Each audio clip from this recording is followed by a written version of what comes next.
Okay. Good evening, everyone. We'll get the meeting started. Thanks ever so much for everyone for attending. I'd just like to remind everyone to mute their mics, and I know you're all very well behaved. Looks like you've all done that. We're still on the virtual council chamber rules, which is the may I speak in the chat, and then the voting protocols, which seem to work so far. So I think we're all getting used to that. And remember, this is live on YouTube. So yeah, we'll get started. So Joe, are you there? And are you able to do a roll call, please? I am here, and yes, I will. Councillor Rob Appleyard. Present. Councillor Tim Ball. Present. I'm going to stop saying councillor, sorry, just to explain it. Sarah Bevan. Present. Colin Blackburn. Present. Alison Bourne. Present. Sally Bromley. Present. Neil Butters. Present. Vic Clark. Present. Sue Craig. Present. Paul Crossley. Present. Jerry Curran. Present. Chris Stando. Present. Jess David. Present. Tom Davis. Present. Sally Davis. Present. Doug Deacon.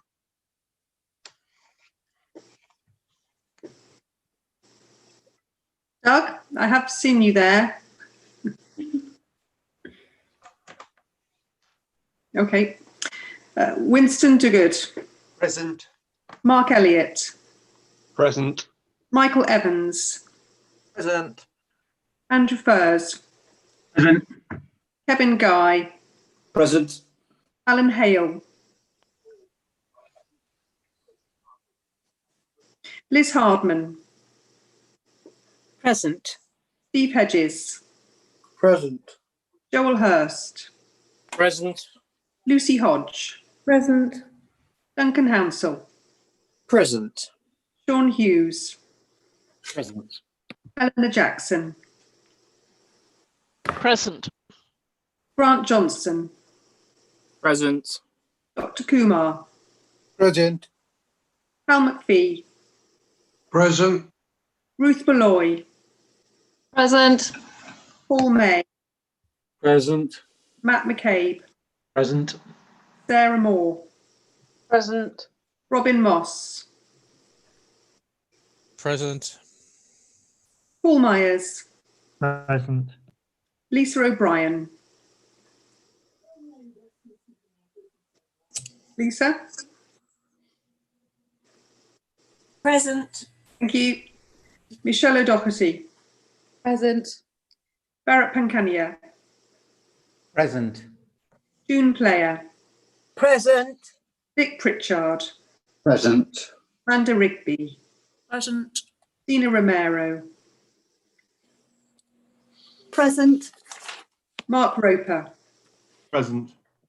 Richard Samuel. Present. Bruce Shern. Present. Brian Simmons. Present. Alistair Singleton. Present. Sean Stevenson McGall. Present. Andy Waite. Present. Karen Walker. Present. Sarah Warren. Present. Karen Warrington. Present. Chris Watt. Present. Ryan Wills. Present. David Wood. Present.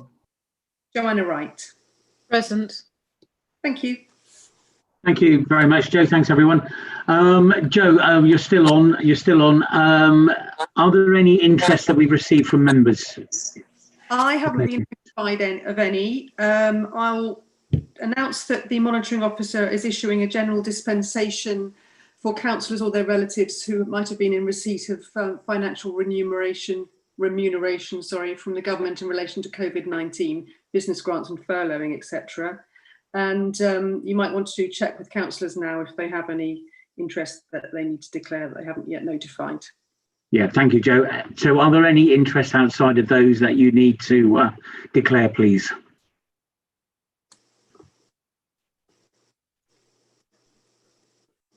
No, all very quiet. If something comes to mind, then obviously you can raise it in the chat function as we go along, or raise your hand and I'll get to you somewhere along the way. I'll get to you, or shout. Thank you. Okay, so next item on the agenda is minutes from the 10th of September. So can I ask for a confirmation that this is a correct record, please?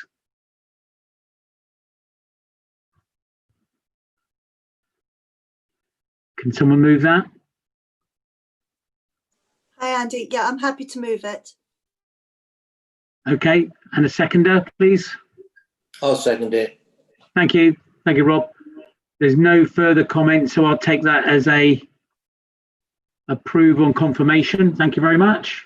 I'll sign those in due course, Joe, when we ever get round to seeing each other. Item 4, any urgent items that have arisen since publication of the agenda? I don't think I've had notification, Joe. No, none from Joe either. Okay, so item 5 on the agenda. Just so everyone knows, we'll try to take a break in about an hour. We'll try to time it so that we, every hour and a bit, we'll try to take a 5-minute break, a comfort break. I'd like to invite us all to hold a minute's silence, please, following the recent deaths of Baines Councillor Ray Cliff, and Councillor Dr. Mariana Clark. So a minute's silence, please. Thank you.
Thank you, everyone.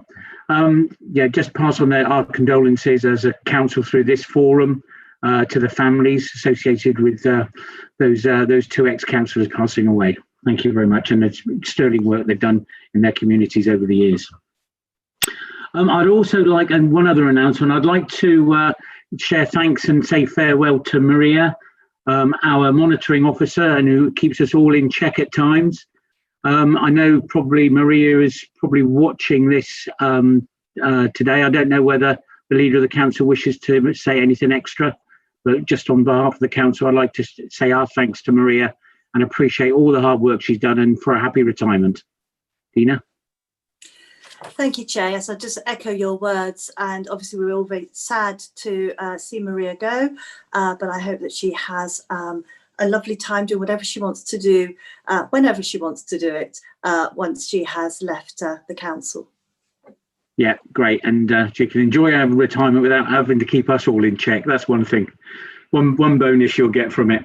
Okay, and I would also like to invite the leader of the council. So those are the formal announcements. But what we've been doing during since March, and we've been doing these online, and the COVID pandemic, I've been asking the leader of the council to give us a 5 minutes or 3-minute update as to the current situation and how the council is coping and the financial effects of the council. Please, leader of the council, Dina Romero, please. Thank you, Chair, and good evening, everyone. Thank you, Chair, for letting me speak at the start of tonight's meeting. As usual, I'll give you a brief update on the current pandemic and the current lockdown. During this lockdown, we'll be keeping all allowed services open, including all waste services. So that's all of our household waste and recycling centres and curbside collections. I'm aware that during the last lockdown, that the reduction in those services caused particular upset. But please bear in mind that this assumes that staff levels will allow for this.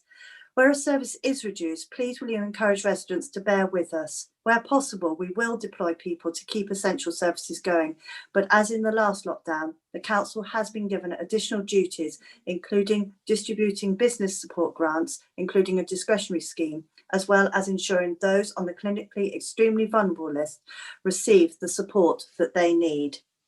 Staff and volunteers at the Community Hub are coordinating support across the area. If you wish to help them, then please contact them direct. Services that have had to be closed are library services, though we will still run a click and collect service. Leisure services have also had to be shut, and again, we have had to close the Roman baths. Weddings are on hold for now, but funerals can go ahead with restrictions. Please check the council website for up-to-date information and urge your residents to do the same. We now publish our daily case numbers online. This week, you will see that our case numbers have plateaued, but the case numbers need to be kept down and to decrease.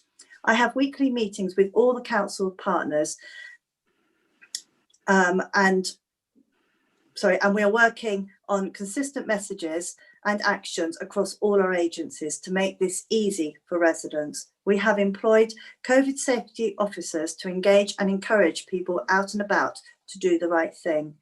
The key message is to minimise contact with others by staying at home wherever possible. And please will you remind your residents of these simple actions: to wash hands, wear a mask, and to keep apart. It is likely that a form of tiered local lockdowns will be introduced at the end of this lockdown. And I just want you to be reminded that before this lockdown was announced, we in Bath and North East Somerset were considering a move into tier 2 as our case numbers had escalated so alarmingly. I know our numbers have left this week, and I know that a vaccine has been announced, but there is no vaccine in the West that has been licensed. Mass vaccination programs are not likely to start until sometime into the new year. So we need to carry on playing our part in getting the virus under control. Please let us set aside our political differences to work together during this lockdown so we don't have to be in a local lockdown afterwards.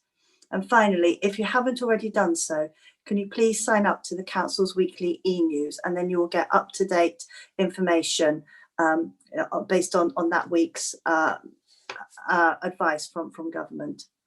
Thank you. Thank you. Thank you very much, Dina. So if anyone got if any members have any questions on that, please email Dina. She'll deal with those questions individually. And I don't want to obviously enter a debate now, but there's a lot of information going on, and appreciate everyone's patience on that. Thank you very much. Next item on the agenda is item 6. So we've got 4 registered public statements. I saw Vishaka in the meeting earlier. I see Linda's there. Patrick Anketel-Jones is on the list, and Tim Warren. Vishaka, are you there? Are you ready for your statement? Yeah, Members have seen them. Where are you? I'm looking for you. Yeah, so members have got your, there you are, well done. So members have got your statement, so please go ahead. You've got, is it 3 minutes, I think? Hello, myself and other residents of Queen's Parade are concerned that the east section of Royal Avenue is being turned into a short stay coach car park. We have 3 key concerns. Firstly, pollution and traffic flow. The formalisation of parking coaches along Royal Avenue will bring a large number of coaches along this route. This stretch will have 3 coach parking spaces, all with a 20-minute stay, no return within an hour rule. So they will drop and drive, leave the city centre to park before returning a few hours later, or they will circle the streets, waiting to re-pick up their passengers. It is planned that coaches will exit via Queen's Parade Place onto Gay Street. This area has already been outlined as one of 2 pollution hotspots in the Bath Clean Air Plan. So encouraging coaches to use this route will further increase pollution levels, particularly because the turn into Gay Street is incredibly tight. Frequently, lorries have traffic at a standstill when they try and turn. There are also concerns over coaches needing to enter Victoria Park via Marlborough Lane. This street is so narrow and congested that an informal one-way system operates on most of it, making it totally inappropriate for large vehicles. Secondly, residents parking. 26 parking spaces have been removed from Queen's Parade Place and the eastern end of Royal Avenue to make way for coaches. They have been reallocated to the less accessible centre of the park below Royal Crescent. At night, much of this area is almost pitch black with one streetlight for an entire section of road. This means it is a dangerous, unsuitable parking provision for all residents. Thirdly, the consultation process. A 2017 consultation to reallocate the long stay coach parking spaces lost in the Bath Quays North development led to Victoria Park being outlined as an option. There were numerous objections. Following that, there was a public consultation running for 21 days, ending March 16, 2020. As required, the public were alerted via posters along Royal Avenue. Many of us on Queen's Parade walk Royal Avenue daily, so it's surprising that not a single one of the 22 residents I have spoken to... 1 minute. Pardon? Well, just 1 minute left. Keep going. Oh, sorry. Nor a single one of CARA's 143 members who all live locally became aware of this traffic proposal until after the consultation date, at which point a great many people started to notice the signs, but it was too late to object. For these reasons, can I request evidence that the consultation was properly carried out? What exact date did posters go up? How many and where were they placed? Also, what assessment has been made as to how these changes will impact traffic flow in the streets surrounding Royal Avenue? Where will coaches be expected to park prior to returning to getting passengers? And were any long stay coach parking options explored? Victoria Park is a public park, not a short stay coach park, and we wish it to remain so. These coaches must go somewhere, and short stay parking is not a good option. It will lead to coaches parking dangerously on streets like Lower Bristol Road or driving endlessly around our city centre, waiting to pick up passengers. It is not fair on them or us. Thank you so much for your time. Thank you, Vishaka. So I'm going to just stay there, Mehmet. I'm going to ask the group leaders for any factual questions. So just hold on there, Vishaka. Councillor Romero. I'd like to defer to Councillor Wright, please. Thank you. Hello, Vishaka. Thank you very much for that statement. As you mentioned, there was a report done in 2017 by Borough Happold under the previous administration. So you have a long list of questions and I'm very grateful for them. I would wonder, would you be happy to meet me outside of this meeting to go through your points and see how best we can answer them properly? Yeah, that would be really kind of you. Thank you. Okay, thank you very much. Thank you very much. Councillor Myers. No factual questions. Thank you, Paul. Councillor Walker. Hello, thank you for giving up your time this evening. My question is, where do you believe that coaches should be setting down passengers in the city?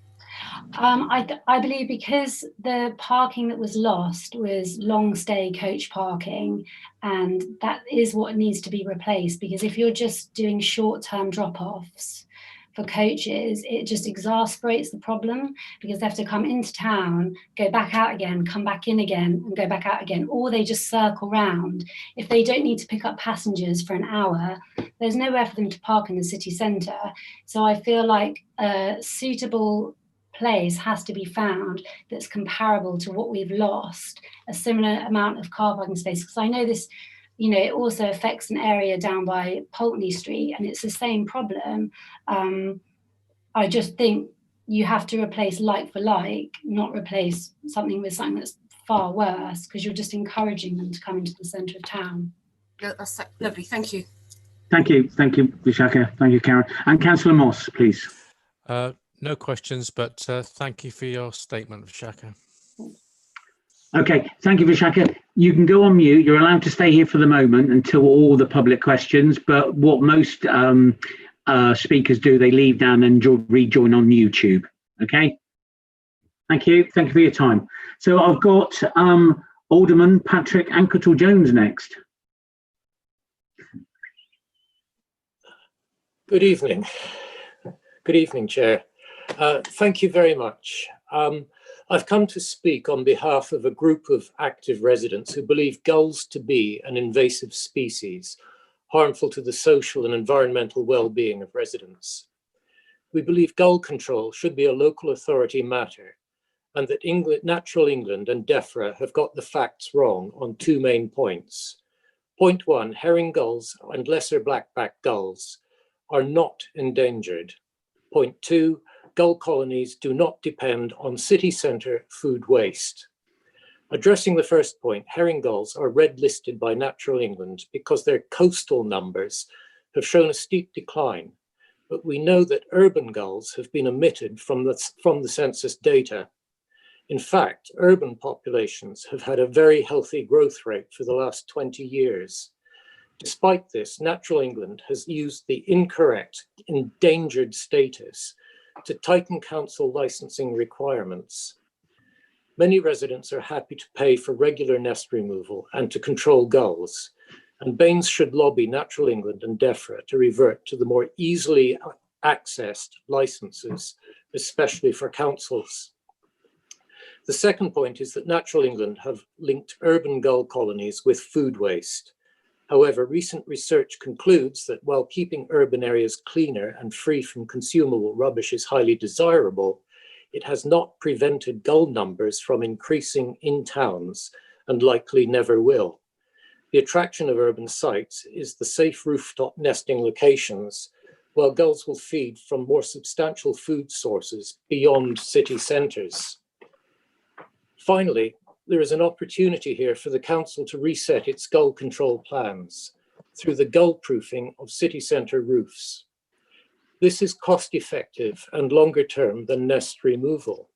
One contractor has given a verbal estimate of £700. Have 1 minute left. Thank you. To proof 2 neighbouring Georgian buildings. The entire city centre cannot possibly be covered in a single year, but the council could start work on its own buildings, setting an example for residents who are motivated to do something themselves. Scarborough, which has a similar problem, is going down the route of gull-proofing its buildings. We would welcome the council redirecting its gull budget from nest removal to proofing the city's roofscape. 2 research papers providing all the data behind these points have been submitted to the council.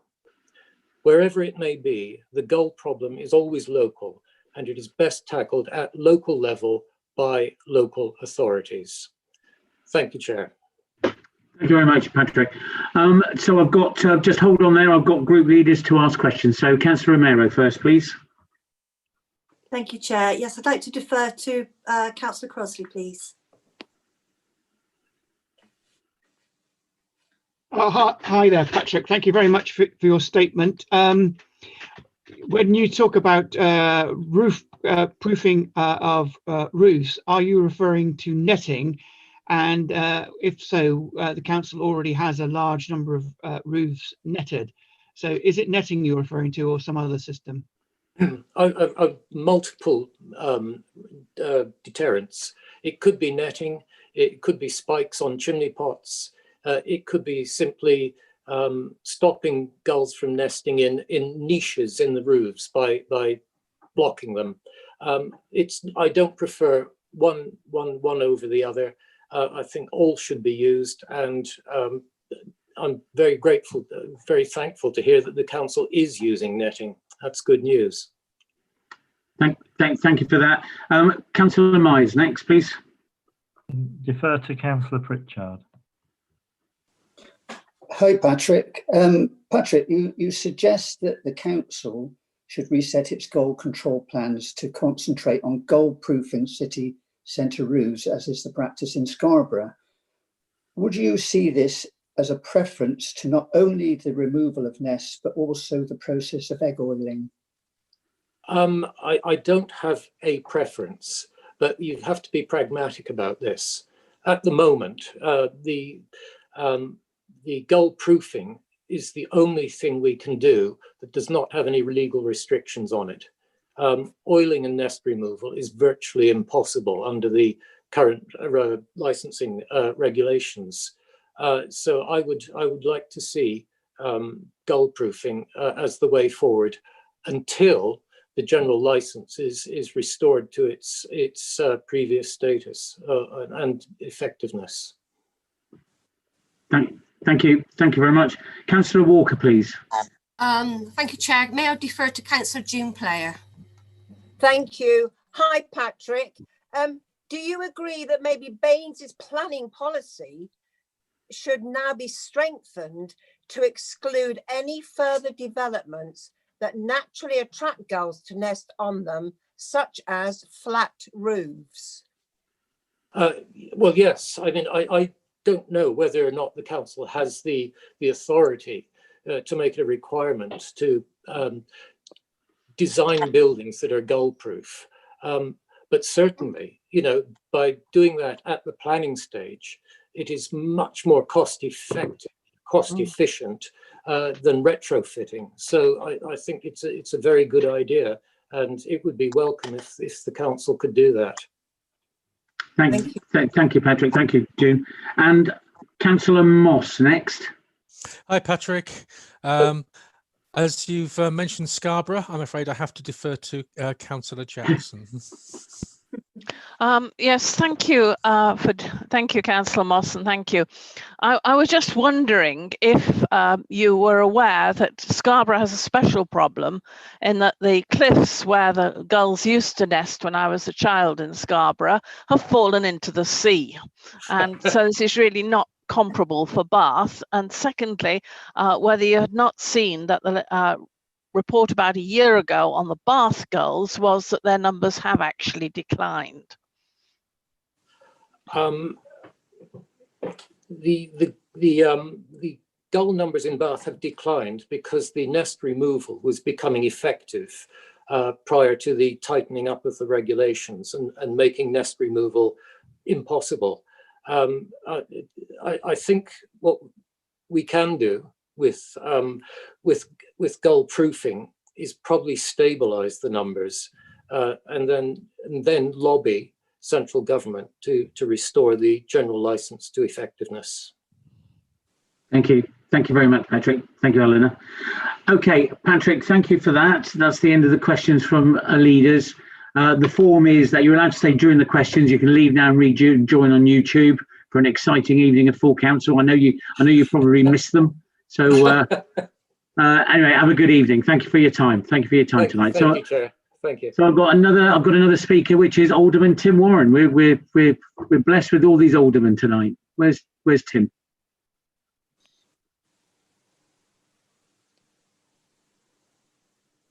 Can't hear you. Is Tim here? Got me, Chair. There he is. You're here. Good. You got me? I've got you. I can hear you. Yes. Off you go. You've got 3 minutes. You know the form. Thank you, Chair.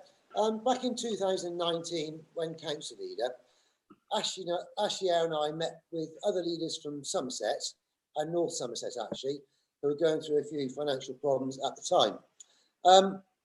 During the first meeting, there was some disagreement between them on the direction they wished to take.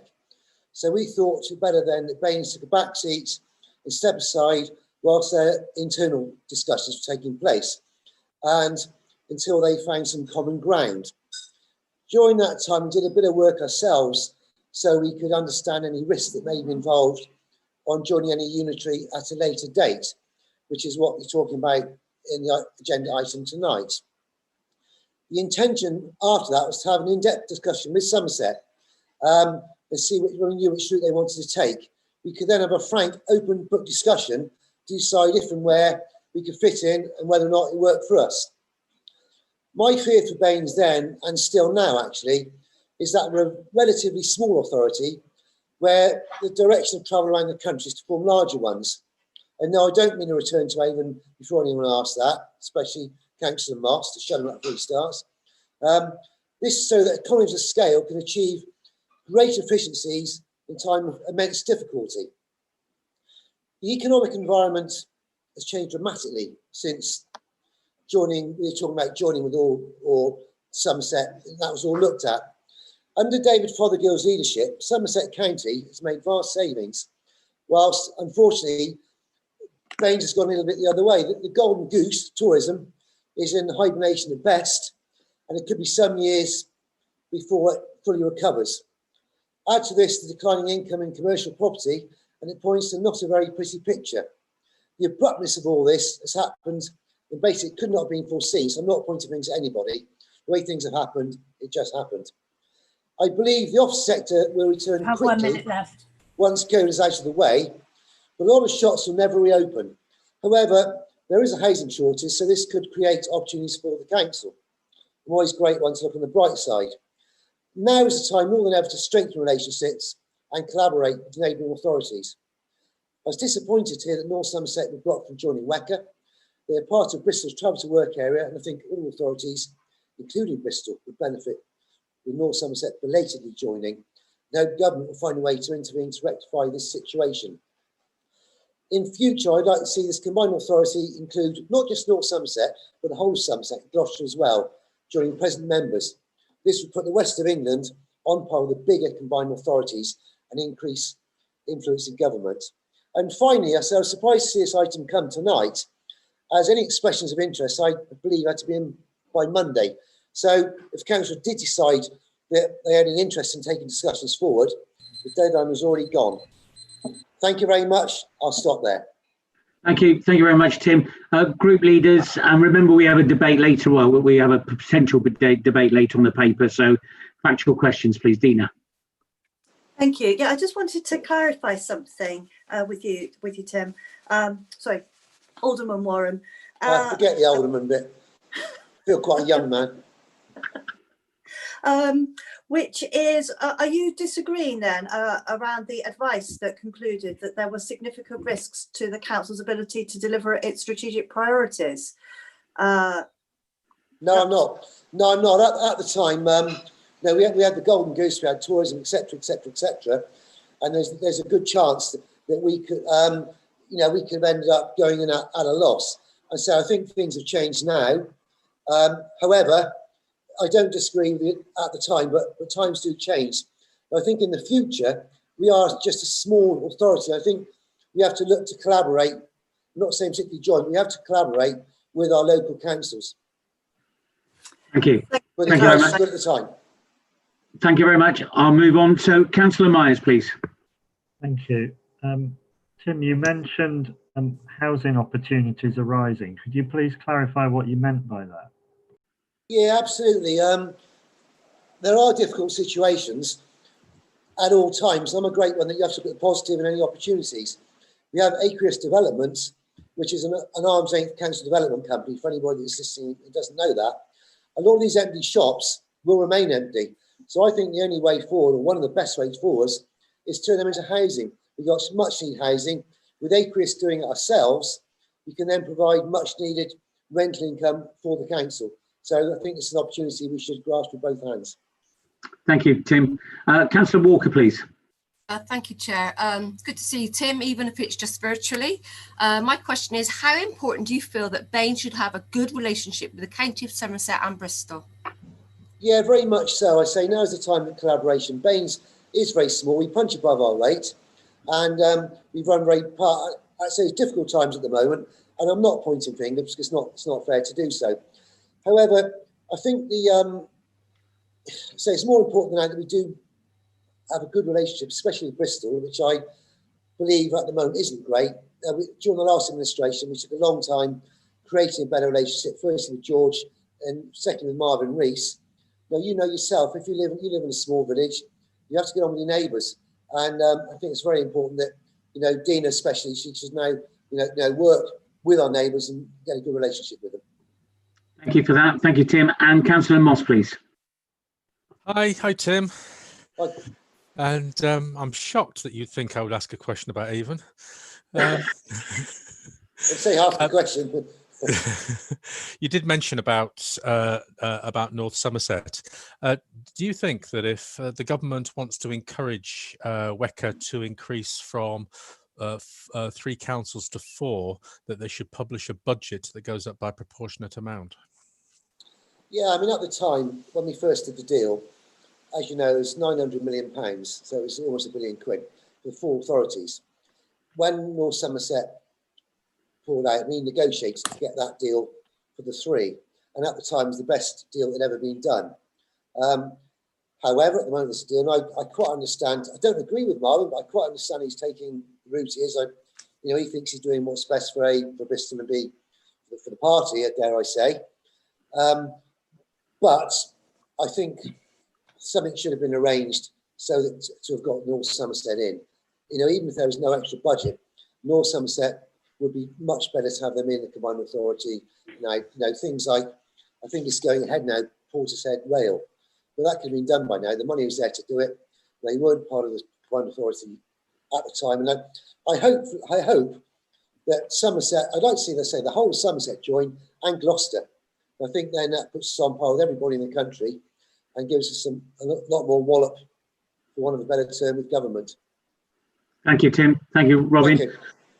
Okay, Tim, you know the form. You can stay in for these moments for the next speaker, but you have to then leave and rejoin on YouTube and enjoy the debate later. Thank you, Tim. Thanks for your time tonight. Thank you. Good to see you. Chairman. Okay, so we've got Linda Gamlin next. Linda, I've seen you there somewhere. Can you hear me, Linda? You're on mute. There you are. There you are. Linda, you there? Yes. Can Yes. you see me? We can't see you, but we can hear you. Ah, okay. Right. I don't know whether your camera's on. If your camera was on, we'd probably be able to see you. Okay, right. I'm trying to do this now. Oh, there you are. Here we go. Right. Thank you. Thank you for allowing me to address the meeting. I didn't know that I'd only have 3 minutes, so the written statement that I've submitted is probably rather longer than 3 minutes, and I've quickly cut it down. Okay. So there's more detail in the written statement. Thank you. I'm a science writer, a trained biologist, and I've spent the past 2 months researching all the scientific literature on urban gulls. I've written a detailed briefing paper for MPs, which is currently being printed and will be sent to all MPs with gull problems in the constituency. While I endorse much of what Patrick has said about gulls, I disagree with him on a crucial point, as I will explain. The council has got a good grip on our gull numbers during the past 15 years. I found some unpublished figures which demonstrate this while doing my research. They show that Bath has done better in keeping the population growth in check compared to other urban areas. There's a graph compiled from these figures in my briefing report for MPs.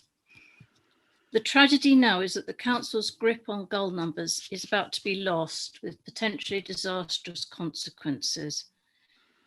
Netting used alone without any measures to stop hatching, such as nest removal or egg oiling, will mean rapidly escalating numbers and a colony spreading ever outwards.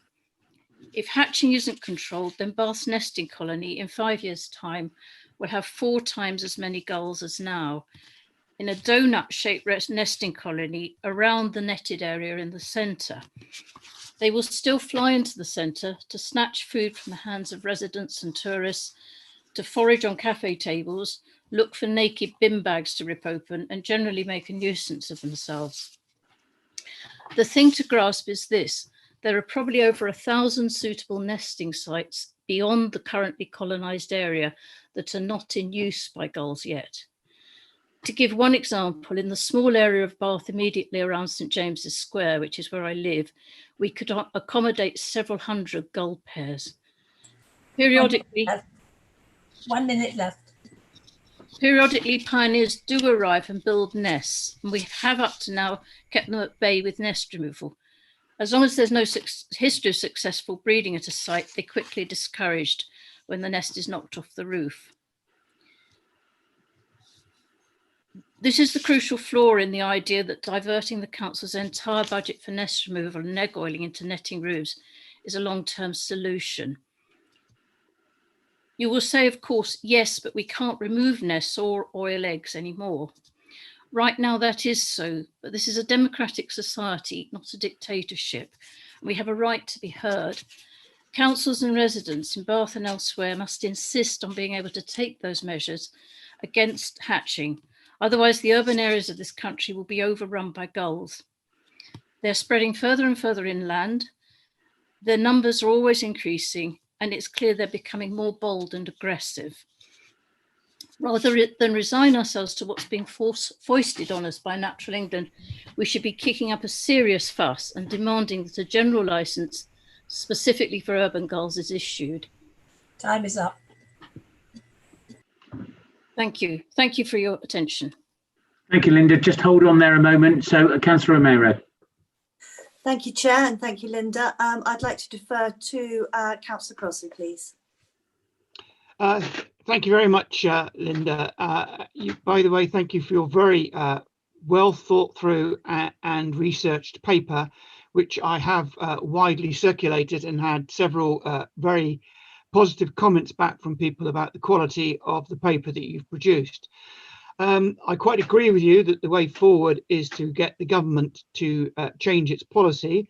And so we are campaigning hard on that. And I note that you say that netting in itself will be not only expensive, but actually ultimately not successful. So what do you think is the best argument to take to both our local MPs to persuade them to change matters? What would you say was the best argument? Because I think for me, one of the key issues is the public health argument. Yes, I absolutely agree. There's a current issue with public health, and they do attack people, they cause injuries, they've caused accidents by knocking people over when they're balanced on a wall or on a ladder or something. If they make contact with the top of the head, they will cause a gash, and there must be a risk of sepsis from that. I mean, they feed at sewage farms. This cannot be a good thing. The guano can spread various things like Salmonella and Campylobacter. More worryingly, I found some information about avian influenza, which is bird flu. Gulls do carry it. They carry a mild form, but that can very easily mutate and turn into the really damaging one that will infect humans. It isn't a huge risk, but it's a risk. And where you've got gulls living very close to people and coming right up to people, bashing into them with guano all over the place, there has to be a risk that this could be a source of another pandemic. Thank you. Thank you for that. So we move on to the next question. Councillor Myers, please. No factual questions, but thank you for an excellent report. Thank you. Thank you, Paul. Councillor Walker, please. Thank you, Chair, and thank you, Linda. Can I defer to Councillor June Player, please? Hi there. Thank you so much, Linda, for your report. Actually, we all read this almost together, and being an independent group, obviously we don't normally do things together like that, but this was of such concern and interest that we all did it. Can I just ask you, what other action do you suggest that we independents can take other than writing to our Member of Parliament to help reverse Natural England's decision? I think that's the most useful thing you can do. It is make it very clear to our MP that this is an important matter. She has approached Natural England once, and she was sort of fobbed off. Basically, they quote figures that are wrong. They come out with things that aren't true. They tell you that it's all about not having litter on the streets. I mean, they're amazingly ignorant and indifferent. Someone just needs to challenge them and not be bamboozled by them. You did. Can I just answer something you asked earlier? You asked Patrick about planning and making sure that new buildings are gull proof. And Patrick said he wasn't sure if that was possible. I know they've done that in Gloucester, where they have a huge problem. I've been in touch with the leader of Gloucester Council. Okay, thank you, Linda. Thank you. We'll move on. Robin Moss, please. No factual questions, but thank you for your information and report. Thank you. Thank you very much, Linda. Now, I'm sure Paul will be in contact with you regarding the paper you mentioned. And please make sure you stay in touch with Councillor Crossley on that matter, because I know it is a big issue for the whole of the city and beyond in parts of North East Somerset. So thanks ever so much for coming tonight, and you can rejoin on YouTube, and thanks for your time. Appreciate it. Thank you very much. It's been a pleasure. Okay, great. Okay, everyone, so we're going to move on now. So paper 7, Youth Justice Plan. I'm going to ask Councillor Guy. Thank you, Chair. The local authority has a statutory duty in consultation with the police, probation service and health services to publish an annual youth justice plan setting out agreed actions to help prevent offending and re-offending. All partners have the statutory responsibilities to help resource youth offending services, and they are all maintaining their current levels of support. The council, as the lead partner, contributes £454,000 towards the budget of £805,000. Youth Offending Services is mindful that the children it works with present a risk to others and are undertaking this in a very serious manner. At the same time, the service is working with some of the most vulnerable children in our area.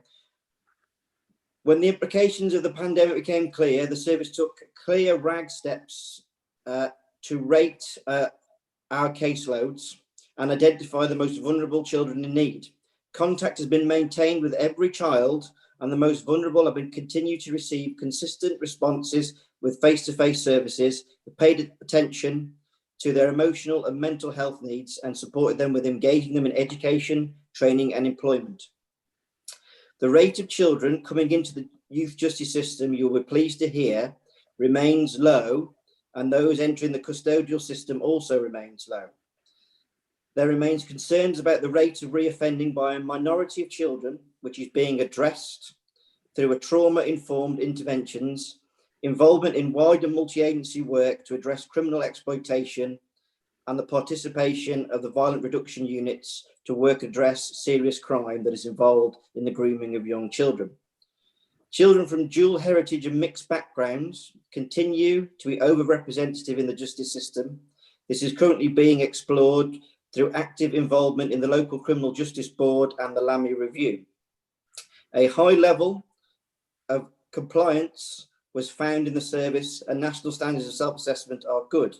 It identified that actions for work plan include learning from young people's experiences to help improve the transition needs into the adult criminal justice system. Council members, I am asked for you to agree the Youth Justice Plan fulfills the requirements of the Crime and Disorder Act of 1998. I am also asked you to adopt the published plan as part of the Council's policy and budget framework that can be accommodated within the Council's financial budget system. I therefore move the plan to the Council. Thank you, Chair. Thank you, Councillor Guy. Thank you very much. I've got a seconder, I believe. Councillor Hardman. Yes, yeah, hi. I'm very happy to second the Youth Justice Plan, a statutory requirement, as we've heard, and part of the youth justice system, preventing youth offending from 10 to 17-year-olds, helping them lead crime-free lives. This Youth Justice Plan is delivered mainly by the Youth Offending Service in conjunction with partner agencies, social care, probation and the police. The work plan for 2020-21 shows the service tackling issues like reoffending, which Councillor Guy has already mentioned, which was the only national indicator which had significantly increased. The other two indicators of first-time entrants and custody rates having been significantly reduced over the past 2 years, so all very positive. The youth offending system has also had to adapt to COVID-19 conditions, with many excellent examples of innovative practices, which are also in the plan for the coming year. As Councillor Guy has mentioned, the plan does acknowledge having an issue with equalities and that there are ethnic groups that are disproportionately represented in the criminal justice system. So the Youth Offending Service is actually involved in a review of this by Avon and Somerset Police as part of the LAMI report, and are committed to implementing its recommendations as been detailed in this coming plan, which will be reported on. So like Councillor Guy, I ask you to agree and support this coming plan. Thank you. Thank you, Councillor Hardman. Item 7, I've got no speakers registered. Okay, so we're going to move to the vote. I've got no speakers. It's been moved and seconded. Oh, sorry, I've got Councillor May. Sorry, just got in time, Councillor May. Sorry, Chair. I put in the request before the item came up. Apologies. Sorry. I want to support this report, and often the annual requirement to produce a report can just go past the council's feelings, and you miss the importance of this. And I think it really does show the value of working in partnership together on this very, very a serious item that affects vulnerable people in our community. In terms of the reoffending, that's an issue where we can directly get involved. But I also want to put a plug in for some of the voluntary agencies that perhaps help people not to get into the system in the first place. DHI, Off the Record, Mentoring Plus, and other agencies throughout the city and North East Somerset. I think are doing a wonderful job, and I really do support this report because it does show that we're making real progress and working really hard on behalf of those young people. Thank you, Chair. Thank you very much, Councillor May. I've got Councillor Jackson to speak, please. Thank you, Chair. I'd just like to follow on from what's already been said, because I think Councillor May has really put his finger on an extremely important point, the importance of preventative work. I'd like to commend the imaginative ways in which Youth Connect South West has engaged with children who tell me they're just so bored, that's why they get into trouble. Well, I don't really buy that one myself, but nevertheless, I would hope that this council would give the maximum support that it possibly can to this kind of detached youth work and the activities which the third sector agencies are doing their best to provide in these difficult times. Thank you very much, Councillor Jackson. So I've drawn a line on that.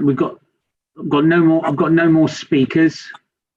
So we'll move to a vote. So as normal practice and with this virtual world, I'm going to take the majority view as voting for the paper, for the recommendations, and therefore I'm asking now for those who wish to vote against to make it known in the chat, please. Those against.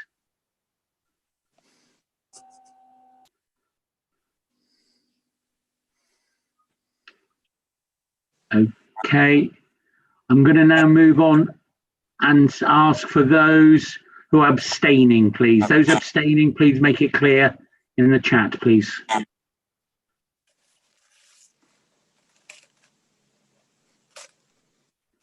Okay, so I've got none against, no abstentions. So that's unanimously passed. I've got a nod for that? I've not missed anyone again. So yeah, I've got a good nod. Okay, I'm getting a nod across the chamber. Thank you very much. So that's passed unanimously. Thank you. Okay, so item 8 on the agenda, please. So it's government invitation to Somerset. I've got Councillor Romero to introduce the paper, please, and move the recommendations. Thank you very much, Chair.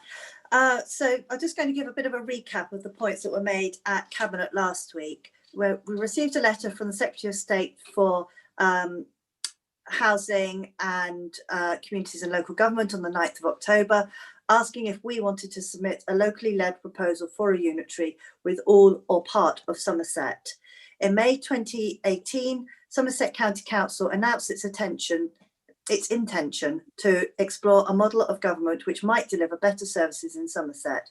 Early discussions included the districts within Somerset County Council's borders, as well as with North Somerset, and as you heard from Tim Warren, also with Bath and North East Somerset Council. The then administration of this council commissioned some advice in 2018 so that it could objectively take part in those early discussions.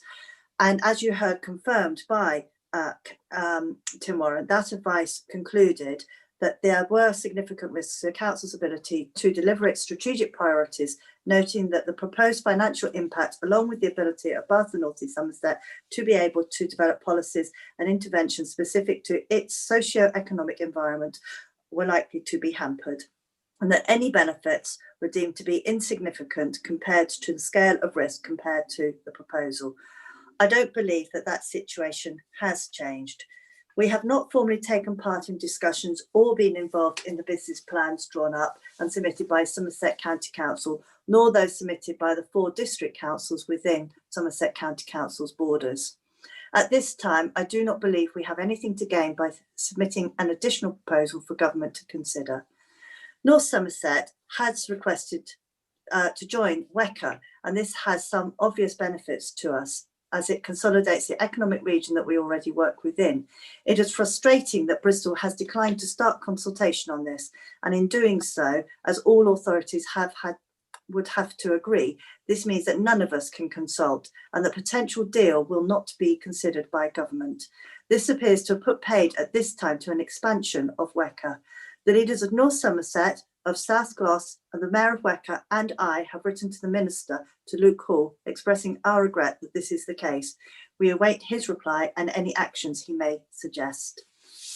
So on that note, Chair, I would like to move the proposals as outlined in the paper, to note the recommendation from Cabinet that we do not submit a proposal, and publicly indicate our intention to continue to work as a separate local unitary, but cooperate with all public sector partners, including our neighbouring councils.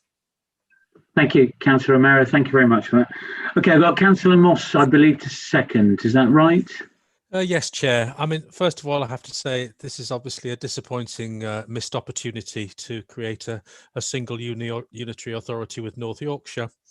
But as it's possibly not one of the options that is seriously on the table, as we move on, I think we need to remind ourselves why this proposal is here and why this report is here. This wasn't a restructuring of local government in Somerset and Baines and North Somerset because there was some kind of groundswell of public support for such changes. It was a proposal that and a path that was started along because Somerset County Council was going bust, and the government was looking for some other councils to bail it out. That was the only reason those discussions were taking place.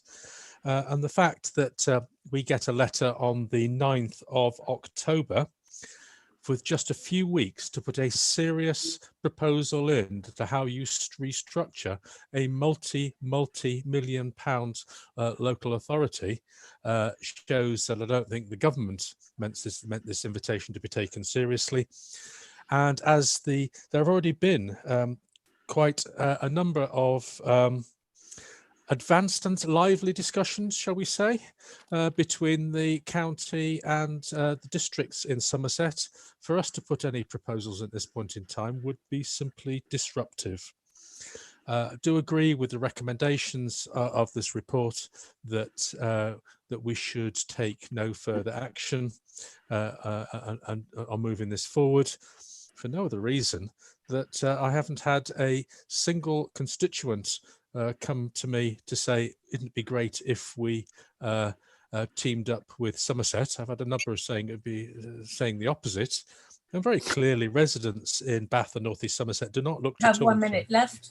They don't look to Yeovil, they don't look to Weston-super-Mare, they don't look to Bridgewater when it comes to travel to work, when it comes to where the centre of governance should be.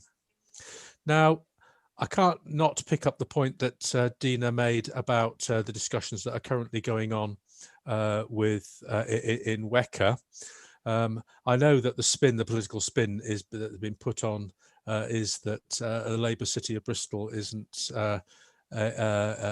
playing ball, but I think it's quite reasonable for Mayor Marvin Rees and the Labour administration there to say, if you're going to increase the size of an authority by a substantial amount, by putting North Somerset in with the 3 other authorities, then we need to look at a revised budget.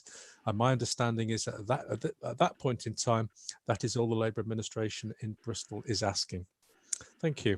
Thank you, Councillor Moss. Thank you for that. So I've got some speakers. I've got Councillor Samuel first, then Paul Myers. So Richard, you first. Thank you, Chairman. Well, once again, the perennial question of local government reorganisation returns to haunt us. Over the years, the structure of local government outside London, which was set down in 1974, has been tampered piecemeal by governments, so that today we have an incoherent pattern of local government across the country.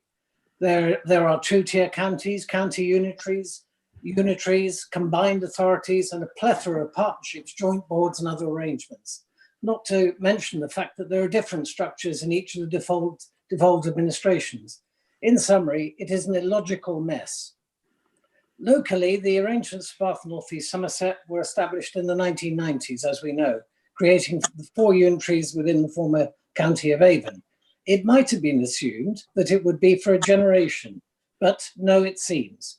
The spectre of reorganisation in Somerset, with its consequent impacts on those 1990s unitaries, particularly Bath and North East Somerset and North Somerset, has now been introduced by the government.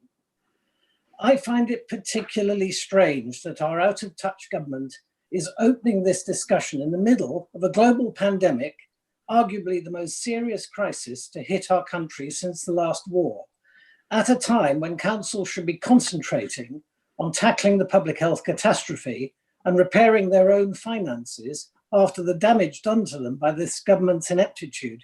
This unnecessary distraction has appeared. I also find it odd that having spent millions establishing WECA, in which we are now an integral part, we should now be asked whether we wish to get drawn into the internal arrangements in Somerset, which have no logical connection to our combined authority area. And on the other hand, the inclusion of North Somerset into WECA, currently, contrary to Robin Moss's view, being blocked by the Bristol Mayor because it stops the rundown to an election next year. You have 1 minute left. Would also produce benefits. The common feature of all local government reorganisations so far is that the benefits have invariably been overstated and the financial cost underestimated, quite aside from the massive organisational task of establishing new councils from scratch. Bath North East Somerset does not want to get drawn into this morass, as we wish to concentrate on the things that really matter to local people. And that is why the Cabinet rejected participating in these discussions. Thank you, Chairman. Thank you, Councillor Samuel. So I've got Paul Myers, then Sean Hughes. Paul. Yes, so back in 2018, the then administration met with Somerset to discuss the future of Somerset County Council and whether Baines should become part of any reorganisation. I repeat this because quite rightly, as the report quotes, advice was taken and it was apparent that becoming part of Somerset-wide authority would present significant risks while conferring no real benefits for residents of Baines, and the opportunity was not pursued. However, although much is made of this risk and the advice focused just on Somerset. However, for me, the issue still remains that, as Councillor Samuel has explained, that Baines is a relatively small authority and there's always this air of reorganisation around us. And at a time when the direction of travel, therefore, seems to be for larger and larger authorities in order to achieve economies of scale, we're told, and even greater efficiencies. And especially at a time when we've got pressure on our public finances. Again, add to that the impact of COVID on Baines's council finances in terms of the loss for the commercial estate, parking and heritage. And it's clear for all to see that our ability to remain a relatively small authority may actually look like in itself a risky strategy. My concern would be that with Somerset potentially as a single unitary authority to the south and Wiltshire already one to the east, does that not leave Baines as a potential sitting duck for a takeover bid from another authority such as Bristol? I know of no one who would want us to see subsumed into a greater Bristol with all the implications for the loss of our identity and the ability to continue to serve our residents. And I speak as this as somebody who's come into Baines from North Somerset and all the experience that we've had of what that means for residents. So what is this administration doing about this risk for residents of Bath and North East Somerset, not joining with Somerset? I would also note that this council has been asked tonight to note or discuss this whole issue when the deadline has already been pointed out for submitting a response to government was the 9th of November and has gone. Thank you, Councillor Myers, for that. I've got Councillor Hughes and I've drawn a line and I'll go back to Councillor Romero to sum up. So Councillor Hughes, please. Thank you. Firstly, I'd like to say that I fully support the report presented to us this evening, and I will be supporting the recommendations.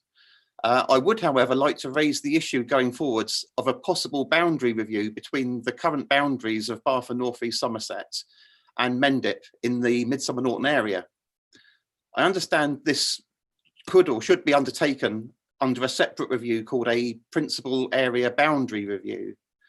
I believe that this would benefit our local communities, including those in Mendip who already share our facilities and our infrastructure in the Midsummer Norton area. this could also offer some solution to our differing local housing policies. I appreciate that this is a decision that should not be taken lightly and requires a detailed review of both financial and social implications. And I'd ask only that this is properly considered and explored by this council. Thank you. Thank you, Councillor Hughes. So, Councillor O'Meara, there's some interesting points been picked up there. I'll ask you to sum up, please. Yes, thank you very much, Chair. Yeah, I'd just like to say I'm absolutely very mindful of the potential risks in the future or potential opportunities, depending on your viewpoint. And we've heard two viewpoints expressed, one by Councillor Myers and one by Councillor Hughes. So we will not be sort of resting on our laurels. We'll be just keeping an eye on, developing situations as they are coming up. I just wanted to pick out just a couple of other points that were raised.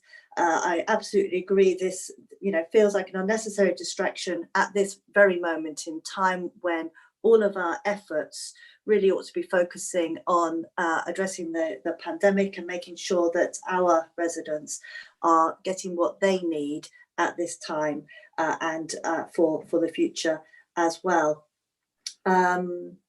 And I think it was actually very interesting, the point that that Robin made as well, that no residents are pressing Bath and North East Somerset to do this.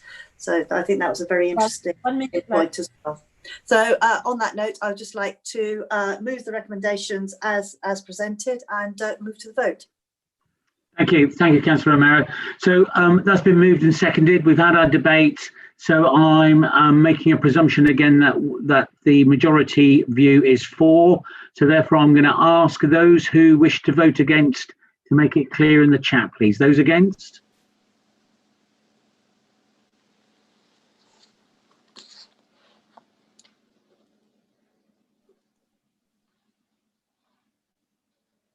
And those abstaining, please. Can I make it clear, those abstaining, please? Okay, we've got some abstentions coming through.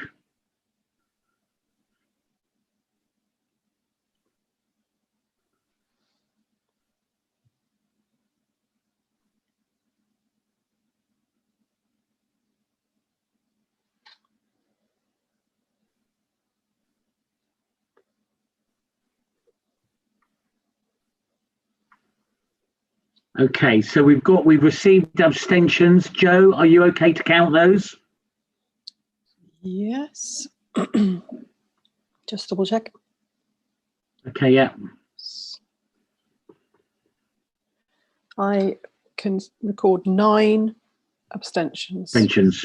Okay, so under the current working arrangements, so we've got 9 abstentions and all the other votes are for. So that's been carried. Thank you very much. So we're going to take a 5-minute break now, just a comfort break. We've been going for just over an hour.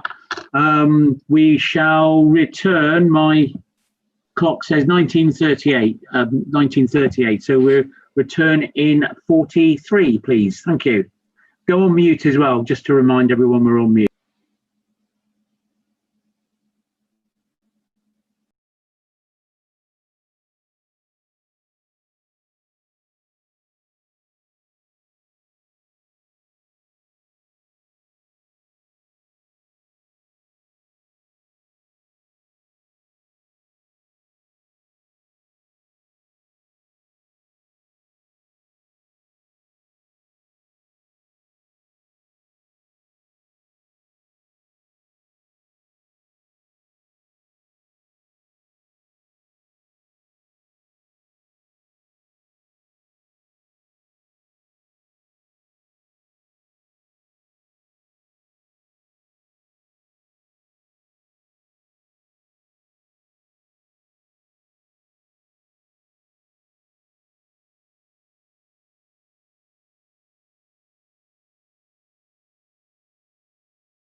Mike, are we ready to roll? Brilliant. Thank you. So thanks everyone for that, for being back on time as well. Appreciate that. Next agenda item is item 9. We've got council tax, long-term empty property premiums. Councillor Samuel, I believe. Thank you, Chairman. There is a correction before I start. There is a minor correction in paragraph 3 for the words a council tax premium should appear rather than the 50%. So just if that could be noted for the minutes. Last year, council agreed additional council tax premiums should be charged against the owners of long-term empty homes, and premiums of 100 and 200% are now levied on properties that have been empty 2 to 5 and 5 to 10 years respectively. The ability to charge a 300% premium was available, but due to certain technical reasons was not put forward for agreement last year, although it was discussed. Now, before anybody gets too excited about this, there are only 24 homes in Bath North East Somerset that have been empty for over 10 years, according to the council's records. This represents a tiny proportion of the total housing stock at 0.001%. Nevertheless, every empty home is a problem in that it creates the circumstances where housing for people who need it cannot be achieved. And often these very long-term empty properties are the most difficult to bring back into action. And the reasons behind that are wide and very varied. The ability to levy additional council tax provides a further tool to encourage owners to bring their homes into use. Given the severe pressure on the availability of social housing and the high cost of housing in Bath City in particular, it is important to try and ensure the availability of the private sector housing stock is maximised at all times. The council has a wide range of powers available to it to ensure the reuse of empty homes. These include compulsory purchase orders, empty dwelling management orders, enforced sale, and these are the most serious. However, it is always the council's preference that these powers of last resort are used and that dwellings are brought back into occupation wherever possible by negotiation. The council encourages reuse by helping with the financial assistance, signposting to lenders and other sources of finance, putting owners in touch with prospective purchasers and contractors. Sometimes providing assistance and advice is needed to unlock properties caught in disputes or other legal matters involving the homes. The strongest incentivization, however, is to levy financial penalties through additional council tax, as this report proposes. Now, council, it is our responsibility to ensure the most efficient use of the housing stock within Bath North East Somerset, and to use the widest range of powers to achieve this aim. We hold this duty because it is morally wrong to allow homes to sit empty while there are people forced to live on the streets, sofa surf, or live in cramped substandard housing. Everybody deserves a chance to live in decent housing, particularly children, as this provides the best start in life. This initiative by itself is but a small part of the picture, but I hope that in moving the recommendations set out in paragraph 2.1 of the report, all members will support this important work. I move. Thank you, Councillor Samuel. Councillor Myers, I believe, is seconding. Yes, thank you. I'm pleased to second this motion in order to ensure that as many empty homes are brought back into use as possible. Council has the discretion to amend the council tax premium charge for long-term empty properties and encourage the return of empty dwellings for occupied homes. There are some who might at first sight think these measures are unfair and disproportionate, but as has already been noted, the figures are in the report, but one that jumped out at me was, as already quoted, that there are currently just 24 properties which from the 1st of April 2021 would have been empty for 10 years or more, and this at a time when there is a housing shortage. The rationale behind increasing the premium, I understand, is to provide owners with a further incentive to bring back empty homes into use thus supporting the aims of the Council's empty residential homes policy. And as well, the cost is not just in terms of council tax and loss of housing, but in some cases, these empty houses can deteriorate and cause a real nuisance to local residents. I'm confident that officers will use their logic and discretion to remain fair and not be disproportionate, and so I'm happy therefore to second this motion. Thank you, Councillor Marsden. I've got a number of speakers. I've got Councillor Butters, then Ball, then Jackson and Hurst. So Butters first, please. Thank you, Chair. I'd very much like to support this motion. We have a property in our ward of Bathhaven South in a prime position, which has been left empty literally for decades. Indeed, I spoke to a past parish council chair earlier this evening about the matter and how long the property had been vacant. He replied by saying that he'd lived in the village for 35 years and that the property in question was already empty when he arrived. This is obviously totally unacceptable. It has deprived a family of a home over all this entire period and caused problems for neighbours. Vermin have been seen nearby, presumably emanating from the property in question. Also, the appearance of the centre of the village has suffered, despite some minimal work having taken place to keep vegetation in check.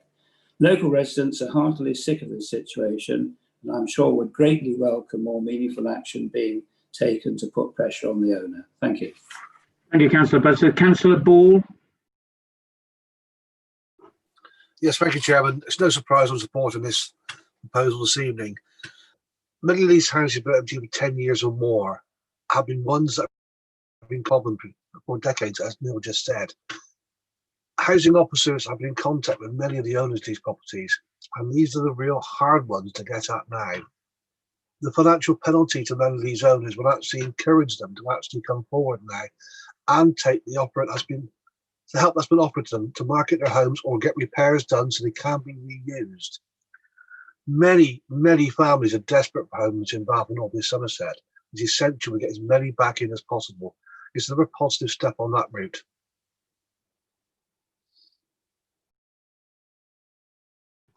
Thank you, Councillor Ball. I've got Councillor Jackson, then Hurst. So, Councillor Jackson, please. Thank you very much. Bath, as far as I know, anything wherever. Hold on, Eleanor. Sorry, Eleanor. You're very echoey. Eleanor, hold on. I don't know. Hold on a minute. So is everyone on mute other than me? Because I'll go on mute, that might help, Eleanor. Eleanor, why don't you turn off your video? Can you turn off your video and then speak then? Because the bandwidth may be not able to support both. Yes, I'm sorry about this.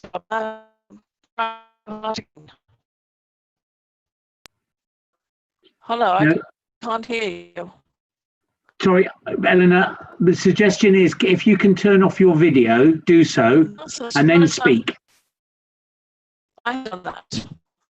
Right. Bath, as far as I know, does not have anything like the notorious Ships Road mansion, particularly immoral sort. In North East Somerset, long-term enterprise in order to be the art of Eleanor, sorry. It's impossible to hear you're speaking. I'll come back to you in a moment. Let me have Joel Hurst first and see if we can sort you out. Joel, are you able to come in? Yeah, thank you, Chair. I wanted to welcome the paper and the report and the what seems to be support across the chamber for the proposals. I was asked Councillor Samuels for a little bit more information about where we benchmark as Baines as the authority, and I was very surprised and delighted really that Baines looks like we benchmark quite well. So we're in the top third of councils in terms of our proportion of empty properties, but there is an opportunity for us to do better, and I see the provisions in this paper as providing us with one of the opportunities really to try and drive up our success in kind of bringing these properties back into use. There are Baines currently averages at about 2.28% of its properties that lie vacant, compared to a national average of 2.63. So we're clearly significantly better than the average, but there are 16 councils that have less than 1% of empty properties and 57 councils that have less than 2%. And including that, people who are quite close to us, places like South Gloucestershire, Swindon, North Somerset and Oxford, which is not a dissimilar demographic to us. So I think there is more we can do. We should welcome what's in the paper, and we should be encouraging officers to kind of be finding out if there are other opportunities from these neighbouring councils that and other tricks that they've used to try and improve our performance. So yeah, I'd support the paper. Thank you. Thank you, Councillor Hurst. Councillor Jackson's back, I think. So, Eleanor, let's give it another go. Right. We share with other areas is a terrible housing problem, and even a small dent created by this measure is welcome. It might be argued that the net gains the budget of £31,989 with the current level of long-term empty properties in the 200 is peanuts compared with the large apple in the council. The measure will send a powerful message to property owners and will reinforce the big stick argument when owners refuse to engage with the council and compulsory purchase might be thought to be necessary. This money ought to be ring-fenced to mitigate against homelessness. Homelessness is an extremely complicated subject.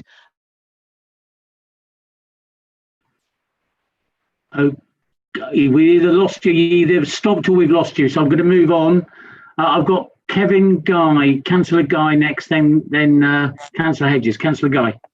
Thank you, Chair. I'd just like to ask Councillor Samuels a quick question. Do officers have discretionary powers to determine judgments on a case-by-case basis? Thanks, Chair. Okay, we'll pick that one up in a moment. Councillor Hedges, please. Thank you, Chair. Apologies for no picture, but my signal was quite bad. So. Sorry? Sorry, Eleanor, we lost you completely. Hello? Eleanor, we've lost you completely. We're going to have to yes. So ask. Can you hear me now? Very badly. It's very bad connection, Eleanor. Right. Well, after this item, I'll go out and reconnect again in a different way. I just want to express the Labour Group's support for this measure. We hope it will go some small way to mitigate against the problem of homelessness. Okay, thank you. We got that bit. Perfect. Thank you very much, Eleanor. Okay, so Councillor Hedges, back to you. Sorry, Steve. Thank you, Chair. I just wanted to say that like 2 years after I became a councillor in Odddown, we had a problem with a house in one of our estates, and I banged on about this house for a good 7 years. Then out of the blue, workmen started working on it. But before that, we had gangs of up to 30 kids hanging around it. We had drug abuse there. We had vermin there, and we had people dumping their rubbish there. And within 6 months, after the house was fixed up, it vanished. You know, the property looked good. It matched all the other properties. And this is what this sort of measure can achieve. And it is because the council pushed and pushed and pushed and threatened to compulsory purchase it that the guy actually got off his rear end and did something about the house. So it's a good policy. I'll back it 100%. Thank you, Steve. So back to Councillor Samuel for summing up, please. And there's a couple of questions in amongst that. Yes, thank you, Chairman. I think it's really heartening to hear when there's cross-party support for a measure that's brought forward, particularly one which will have ultimately a really good positive impact on people who live and work within our district. the case Councillor Guy is actually referring to a case that he has raised with me, which is, I think, an unusual case. But to answer the broader question he posed about the approach taken where empty properties are encountered, what I can say is that it is not stick immediately. The way this would work is that generally it's first of all, it's often quite difficult to contact absentee owners. That's where it starts. And then officers will enter into a dialogue to try and find out what an owner's intentions are.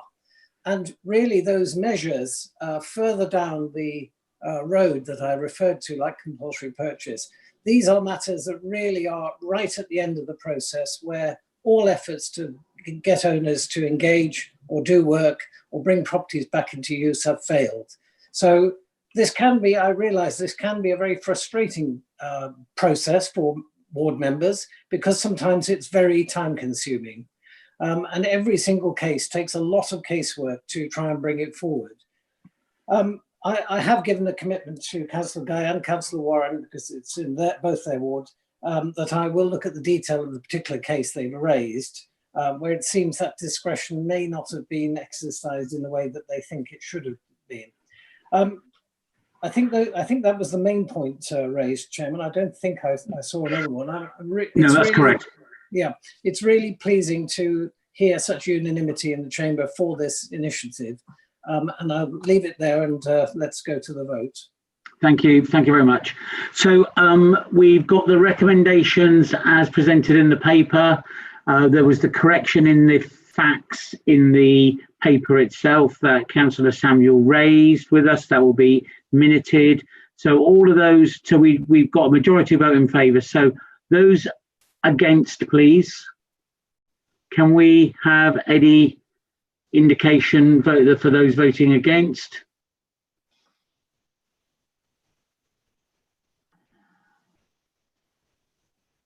Okay, nothing there. And those abstaining, please. Can we have indication for those abstaining? We've got some coming in. Some coming in abstentions now. Hang on, I can hear someone talking. Someone had their speaker on. Okay, so I'm going to draw a line on the voting now. The majority for, none against, and 1 abstention. Okay, thank you. Vote closed. Right, so next paper is item 10 on the agenda, please. Now, I'm going to first invite Councillor Myers as the PDS chair, just so that we're absolutely clear, and it's clear for the minutes that Paul is speaking as PDS chair to start with to introduce the paper. Paul, over to you. Thank you. On the 23rd of July 2020, Council resolved to agree in principle to introduce a community contribution fund from 21-22, but asked the Corporate Policy Development and Scrutiny Panel to consider and report back to Council with recommendations on how it might work in practice. And this is what I'm doing tonight. As chair of the panel, I could never have imagined how much work was going to be involved, and I'd particularly like to thank officers, panel members and the Cabinet member Richard Samuel. My objective as chair was to try and deliver a working scheme for the financial year. The corporate PDS panel met on the 28th of September, received a background report and presentation on the proposed CCF and discussed each of the points set out by Council. They're covered in the report, but I just wanted to bring them together now. In terms of the scope of the fund, the panel concluded that an inclusive approach open to all, rather than limiting it to Band H, so the scheme would be open to all residents, businesses and organisation, whilst being very, very clear that it was a voluntary scheme. When it came to management of the fund, the panel felt the best approach was to create a community contribution panel, and following input from group leaders, it would have the composition of 10 politically proportionate councillors, 6 Lib Dem, 2 Conservatives, 1 Independent and 1 Labour. The panel also recommended that the scheme run for a trial period of 1 year for 21-22, with the CCF panel deciding on the use of funds. When it came to how the funds should be used, the group leaders were invited to input and after discussion, they recommended the adoption of a similar approach, maybe along the lines of the Ward Councillor Initiative Fund, on the basis that the very creative ideas put forward by the panel for them to consider were not really implementable in time for next year. In order to work through the detail of the scheme following any decision of Council tonight to proceed, group leaders recommended that implementation be delegated to Director of Finance in consultation with group leaders. When it came to engagement, the panel recommended that given a one-year trial was being proposed and that taking part was entirely voluntary, that there should be a consultation with the community at the end of the first year. Although it was a great deal of work, it was quite frankly a delight to see members from across the political spectrum truly working together, and I think this illustrates well the potential of scrutiny panels and their role in policy development. Thank you. Thank you, Councillor Myers. A delight. It was a delight to be there. I've got a move. The mover is, I've been told, Councillor Moss. Is it Councillor Moss next? Yes, thanks, Andy. First of all, I'd like to thank all the work that's been done by officers to get this report here, and also in particular the work done by the Policy Scrutiny Committee chaired by Paul Myers, to actually have this report here in time at this meeting so it's ready for the 21-22 financial year is a credit to, I think, as I said, the cross-party work, but also the the emphasis that's been put on it by officers and councillors. And this report is work in progress, for no other reason that we need to see in the first year if what contributions we actually get in from members of the public and how successful it will be. And that, in a sense, actually gives us a priority at this time, that we need to be talking to local residents. We need to be advertising the fact that this scheme exists so that they can actually contribute and know that they can contribute. In the first year, the panel will be made up of councillors. Speaking personally, I hope this is a success and the panel into the future may well include local residents as well.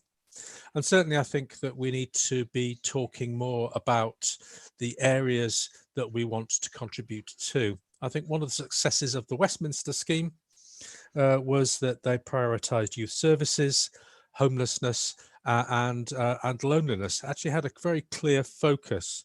I'm not suggesting that we pick that up wholesale and say that's what we should do in Bath and North East Somerset. Clearly, post-COVID, we might want to be looking at issues like food poverty, but probably the panel should be considering what areas of focus, and making it clear that this is extra. This isn't an extra pot of money simply to make up the shortfall because of cuts. We're actually looking at things that are different, that are extra, that are additional. And I think in conclusion as well, that we should make clear that this is not a substitute for a properly funded system of local government. We are looking at different options like this because of the financial position that we find ourselves in, and that we can actually provide additional services through a scheme like this. So again, thank you for all the work that has been put into getting the scheme to the point that it is, following the motion that the Labour group put a very short period of time ago. I hope that the whole council will be able to support this scheme into the future. Thank you. Thank you, Councillor Moss. I believe we've got Councillor Romero next to second. Yes, thank you, Chair. So I too would like to thank the Chair and members of Resources, Policy Development and Scrutiny Panel for their work on this. And I'd like to stress that what we are looking at in delivering this during the pilot for the pilot year is what is actually possible. And I am sure there will be refinement of this scheme as it goes forward. So I'm really happy to second. Thank you, Dina. And for clarity, I'm going to call Councillor Walker next as the independent leader. Thank you, Chair. Again, I'm happy to support the recommendations in Appendix 1. for it to be an inclusive scheme to all residents, businesses and organisations in Baines. I agree the creation and composition of the community contribution panel and how it's made up. A one-year trial I think is vital to see how this comes forward and the funds that we do coming in. So I'm happy to support this. Thank you very much. And now I'm going to go back to Councillor Myers as the Conservative leader to speak, please. Yeah, I'd just like to add that as a councillor myself, I'd like to support this scheme. Thank you. Yeah, we'd be surprised if you weren't. Right, okay, so I've got two speakers, Councillor Singleton and Samuel. So can we have Alistair, please?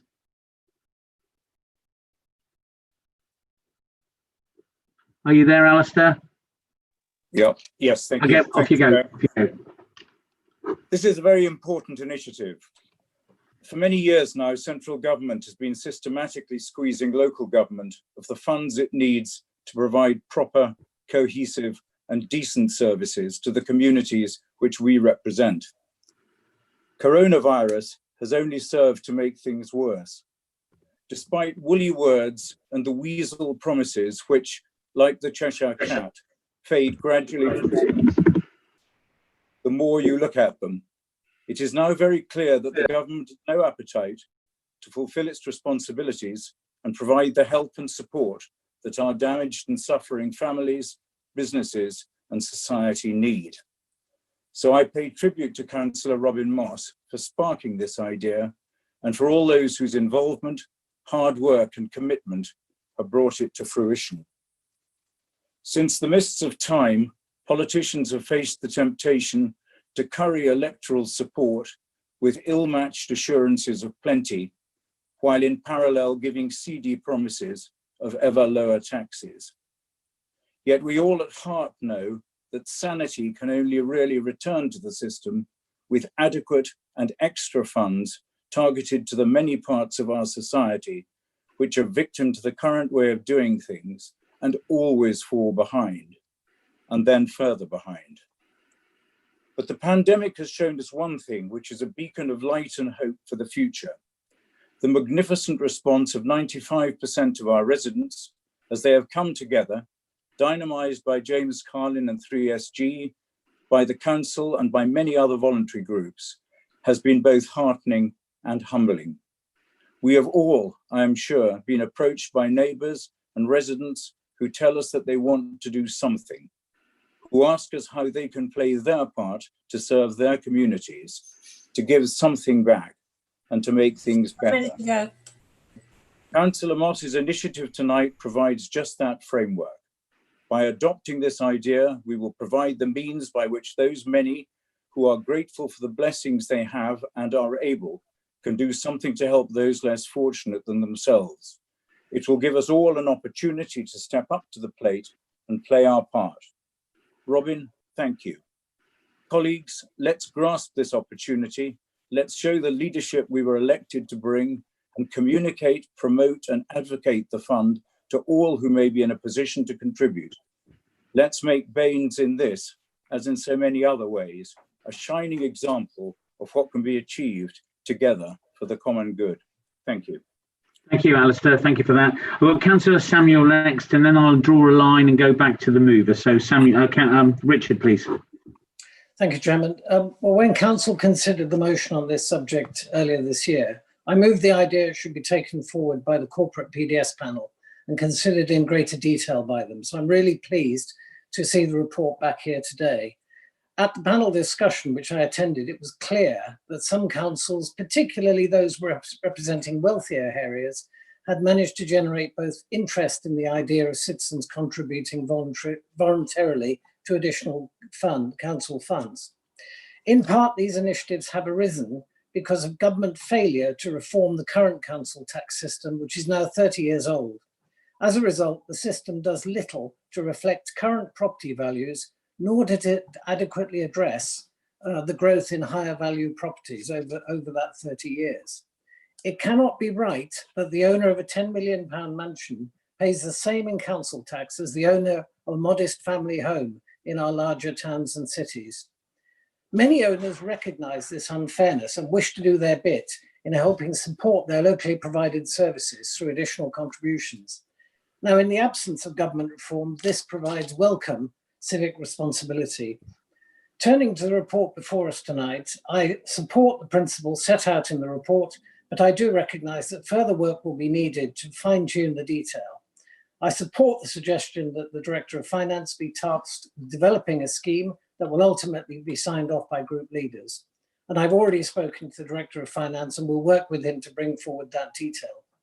My expectation is that I'm aiming to include information within the 21-2 council tax billing, which will also be accompanied by appropriate press and media messaging. My expectations for this initiative are modest, but I welcome the discussions that have already taken place and the enthusiasm members who have been involved have expressed. Thank you, Chairman. Thank you. Thank you very much, Richard. Robin, to sum up, please. Thank you to everybody who has spoken in support, and hopefully everyone who will be supporting this motion this evening. It is a piece of work in its early stages, and let's hope that if the amount of the enthusiasm getting to this point is continued into the near future, it will be a success going into the future. I'd also like to say thank you to Alistair for his kind words, and while I'm more than happy to take credit, it's probably at this point should thank Sarah Prettyjohn for the amount of work, the spade work that she did in the early stages to get this motion to council in the first place. Thank you. Thank you, Robin. Right, so we'll move to the vote, please. We've got a majority view here in favour. I can hear that.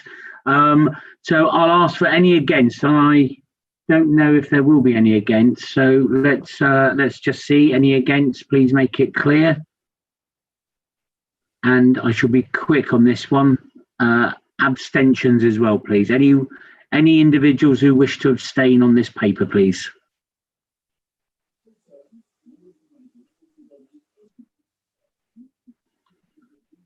Okay, I've not seen anything, so if anyone can't type in for any reason, please shout.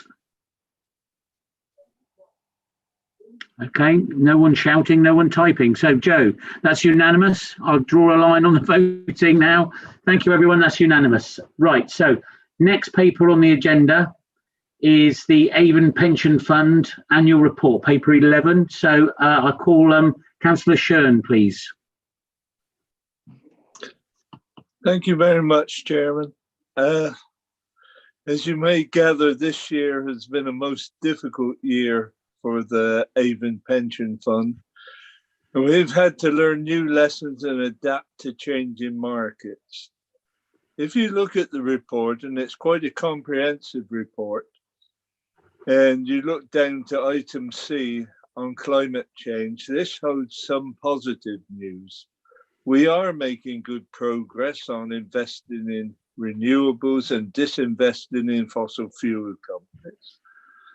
Every year I am amazed at the continuity and the work of councillors and independent members on this committee, on this board, because they work together for the greater good of all the people who are pensioners and who receive our bountiful, hopefully, pension at the end of their working lives. I'd also like to thank the officers and the staff for all the work they have done this year in the most difficult circumstances.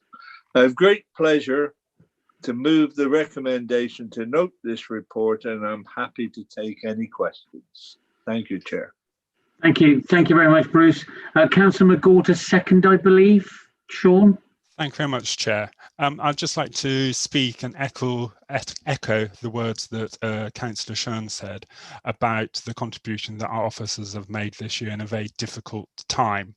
Apart from COVID, however, I think it's been a really exciting time on Avon pension funds. I know most people won't think pension funds are exciting, but actually with the climate emergency, with the biodiversity emergency, it's really important that we make positive steps as the administering authority of Avon Pension Fund to ensure that the £4.6 billion worth of assets that we have at a local authority is invested to do good in the world and not just to make money. Yes, we need to make money to ensure that we have enough money to pay our pensioners, whether they're current, deferred, or our current staff who are saving towards their pensions, but it's also important that we think about the long-term future. So we have really good contributions from our 3 independent members, and it's great to add one this year. And as Councillor Bruchon said, we spent a lot of time reviewing our investment strategy. And I just wanted to talk about 2 things really about that, is really about how we can make a difference. So through Brunel Pension Fund, we were one of the main co-filers of the first ever shareholder climate resolution of a major European bank back in December 2019. And through that, we forced Barclays to change their policies around climate emergency. And I think that is a really good thing for the future of this planet. Another thing that we've done, and it's not just about the climate emergency, but it's about our responsible investment policy overall. And I just want to highlight 2 things with regard to topical issues around diversity and human rights. We've had, obviously this summer, the awful things which have led to the Black Lives Matters movement, and we've made through our membership of LAPA representations to Wells Fargo, where the chief executive of that bank in North America said some really unhelpful things with regard to Black people and the talent within his organization. And the second thing is the 30% Club, where we're helping to ensure that large corporations move forward on gender balance to get 30% of their senior management positions and their board members to be at least to be female. So, and finally, there's a lot more work to be done. And when we come to the climate emergency, when we come to the parish stocktake in 2023, I hope we don't just consider making selective divestment from laggard companies, but we actually do divest from those laggard companies. They've had enough time. It's time to protect our planet. Thank you. Thank you, Councillor Stevenson-McGould. Right, so I've got Councillor Warren and Councillor Paul May. So Sarah Warren, next, please. Hello. I'd like to congratulate the members of the Board of the Pension Fund on successfully weathering the financial storms arising from the coronavirus pandemic this year. But in particular, I commend the decision that was taken during the year to commit to a fund carbon intensity compatible with the global temperature rise of less than or equal to 2 degrees by 2050. Along with Sarah, hold on. Just come a bit more forward to your microphone. We're losing you. That's it. Okay. I'd like to congratulate the members of the Pension Fund on successfully weathering the financial storms arising from the coronavirus pandemic in 2020. In particular, I commend the decision taken during the year to commit to a fund carbon intensity compatible with a global temperature rise of less than or equal to 2 degrees by 2050, along with the fact that the fund is in fact ahead of the trajectory required to hit this objective. Mark Carney, the former governor of the Bank of England, recently warned of the risk of assets stranded in fossil fuel companies as we reach the point where their reserves must be left in the ground, as we already have more fossil fuels available to us globally than we can safely burn. It is therefore on grounds of both financial and environmental risk that I would continue to urge members of the fund board to step up their aspirations still further and put together an investment plan reflecting the Paris Agreement recommended 1.5 degrees of relatively safe warming required to keep both biodiverse wildlife and vulnerable communities around the world safe. I wholly support the noting of the report, but would urge the Pension Board to redouble their efforts to disinvest further and faster. Thank you. Thank you very much, Councillor Warren. Councillor Paul May, please. Thank you, Chair. I was a new member on this board, and Councillor McGould said it's exciting. It's scary because the figures are so large, and I've picked up a very strong feeling about the strength of the quality of the BAME staff who advise the board, and in particular the fact that the pension fund is part of a large investment company. And therefore, we have to be able to not only make decisions, but to influence another body that we're actually on. And I think the chair has done a really good job on that. I think on the climate side, we had a detailed discussion about that during the year, and excellent progress has already been made. But I think there is still scope for us all to put pressure on to try and make sure that the Paris Agreement companies that are invested in are actually doing that, because there's a whole range of investment brokers that are employed, but we've got to make sure we keep that priority there for all to see. And I think, you know, there is a balance that you've got to make by making the sensible returns in a really complex marketplace, but at the same time having that ethical approach moving forward. So I very much support this report, Chair. Thank you. Thank you very much, Councillor May. So Councillor Shern, to sum up, please. Yes, thank you.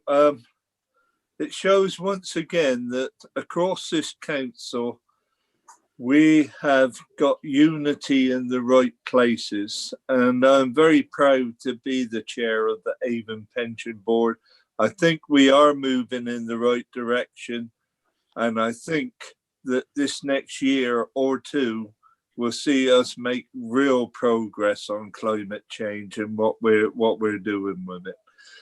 And once again, I would ask the council to note this report. Thank you. Thank you very much, Councillor Shern. So we've got the recommendations to note report, as Councillor Shern has said. I'll take the majority of view is in favour. My feeling is there won't be many otherwise. So can we have abstentions and against at the same time, please? Just to speed the process. Any abstentions or against, please?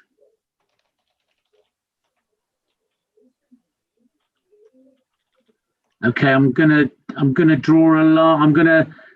I'm about to close the vote. So anyone wishes to vote as an abstention or an against, shout now. No? Okay, that's unanimous. Thank you very much. Vote closed.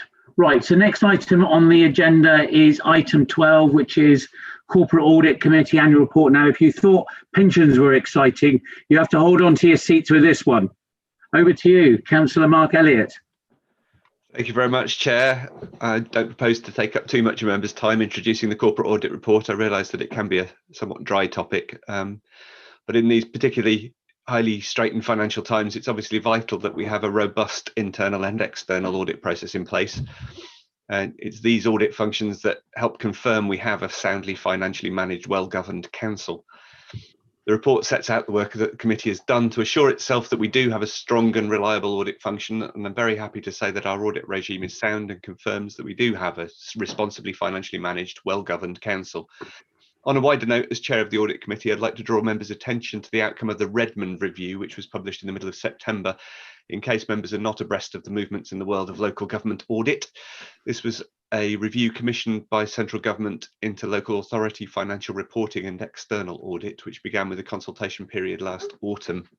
Whilst I'm happy to report that our audit committee haven't noticed any particular issues with our own external auditors, the report paints a picture of a local audit service which is in a pretty poor state across the country, actually, and makes some recommendations for significant change, which I would assume are likely to be acted upon over the next year or two. The report's available on the government website if you Google Redmond Review. Finally, I'd just like to thank Jeff Ring and his team for the hard work and dedication to the vitally important work of auditing council activity. I'm pleased to move that council note the audit report. Thank you very much, Mark. Councillor Colin Blackburn to second, I believe. Thank you, Chair. Yes, and just to echo Mark's words, it's not a subject to labour on, and just would like to second the motion to be noted. Thank you. Thank you very much, Colin, for being brief. I've got no speakers on this item, so the paper is to note. I'm pausing just in case someone can't type or in to speak. Okay, we're going to move to the vote. Presume that everyone's for. So again, listening to the debate, I believe there may be a substantial majority for. So can we have against and abstentions at the same time, please? Speed the process.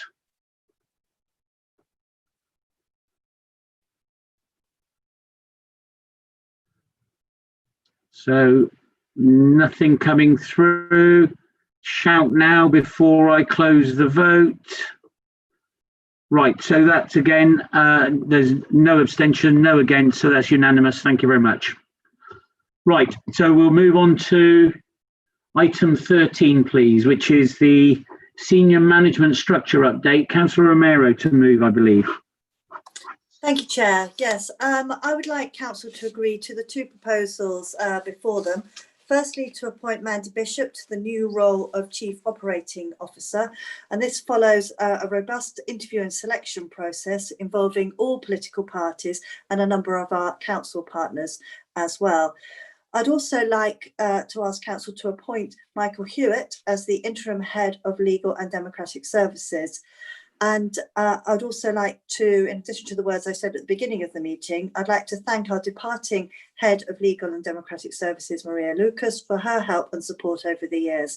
I hope Michael realises the challenge of stepping into Maria's shoes. I know that you are not leaving yet, but this will be your last full council. I wanted to take the opportunity to formally say thank you on behalf of the council. Thank you, Councillor Romero. Councillor Myers to second, please, I believe. Thank you. I'm happy to support this motion. It is the CEO's role, as I understand it, to produce an officer structure to support the work of the council. I believe it's the council's role to approve such senior appointments. As such, the council's senior management structure is designed to provide the strategic leadership and oversight to enable the council the maximum opportunity to deliver on its corporate plan.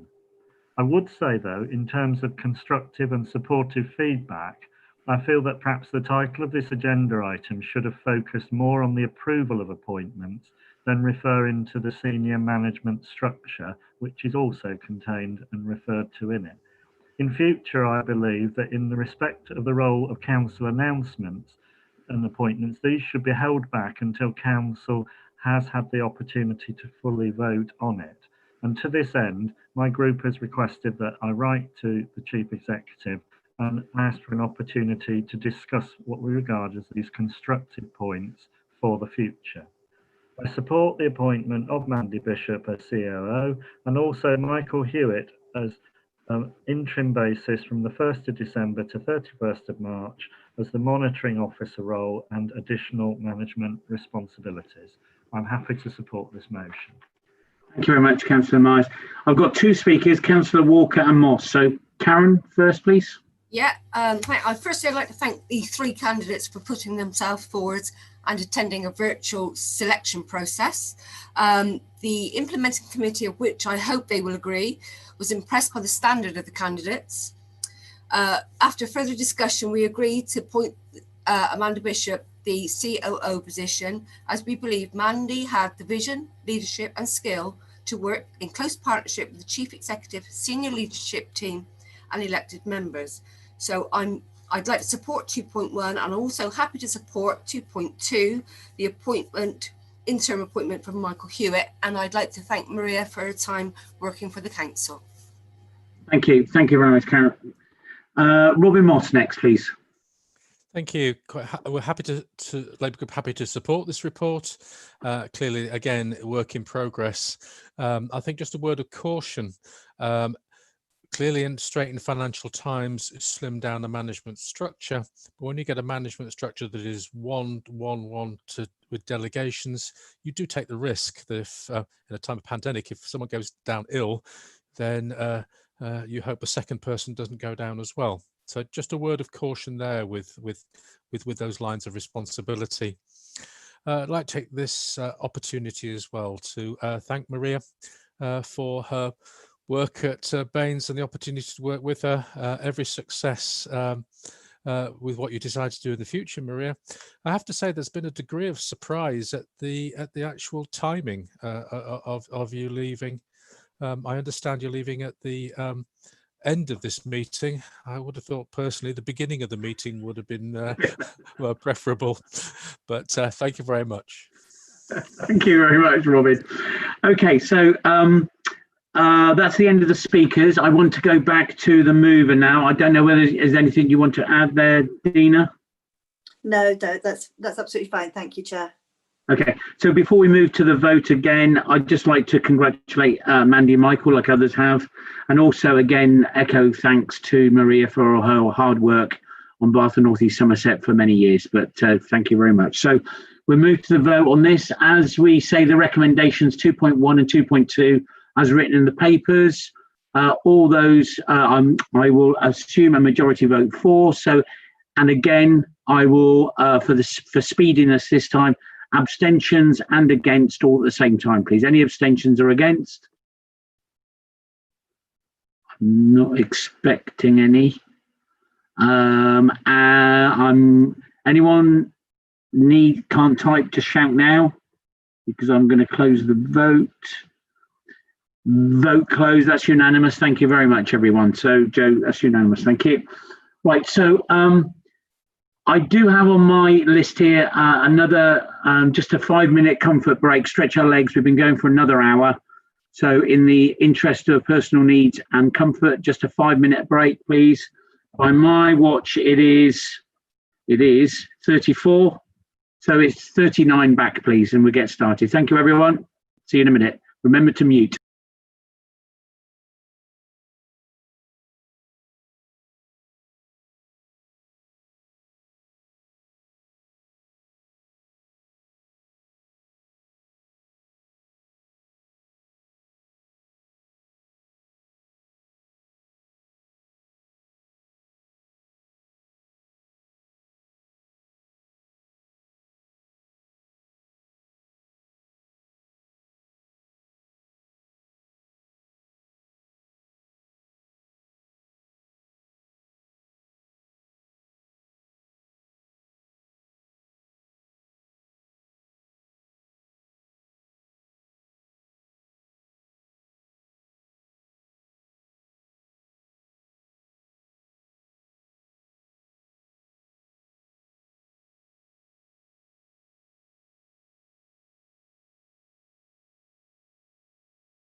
Thank you.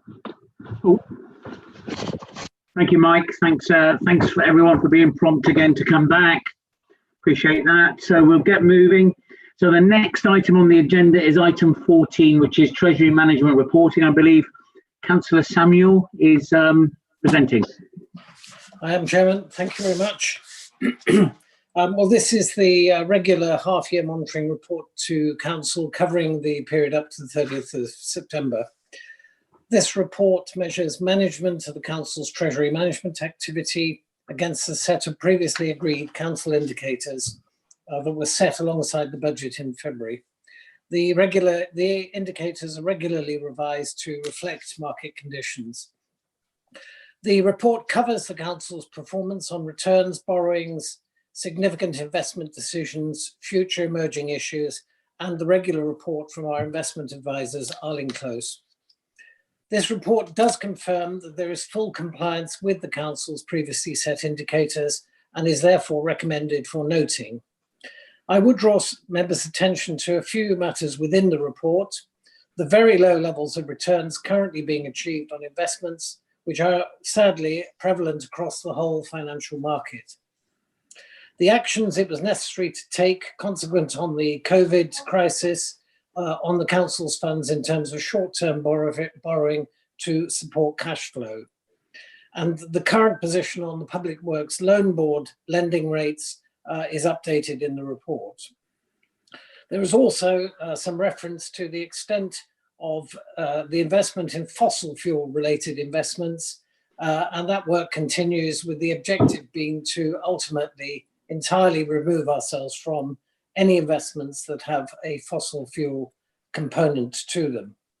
The report by Arling Close on market prospects is worth noting in particular, and it's worth a read. Their thoughts on the length of the pandemic and its financial impacts, written of course before the announcements this week about the prospects for a vaccine, are well worth a read. And although this was not explicitly referred to in the report, I think it is also worth noting in terms of pressures on local authorities that Croydon, London Borough of Croydon, has just been subject to a Section 114 notice from the Director of Finance, effectively halting spending within Croydon and really confirming that that authority is on the brink of what would be bankruptcy in the private sector. And this does really emphasize the pressures that all local authorities are facing, caused in part by government underfunding. So, Chairman, I move the recommendations to note in the report at 2.1 and 2.2, and I would like to record my thanks to the officers who once again have prepared an excellent report. Thank you. Thank you, Councillor Samuel. Councillor Myers, I believe, to second. Thank you. I'm pleased to second this report. In these extraordinary times, it's vital, more vital than ever, that our Treasury management is the highest standard and that key indicators are within target levels.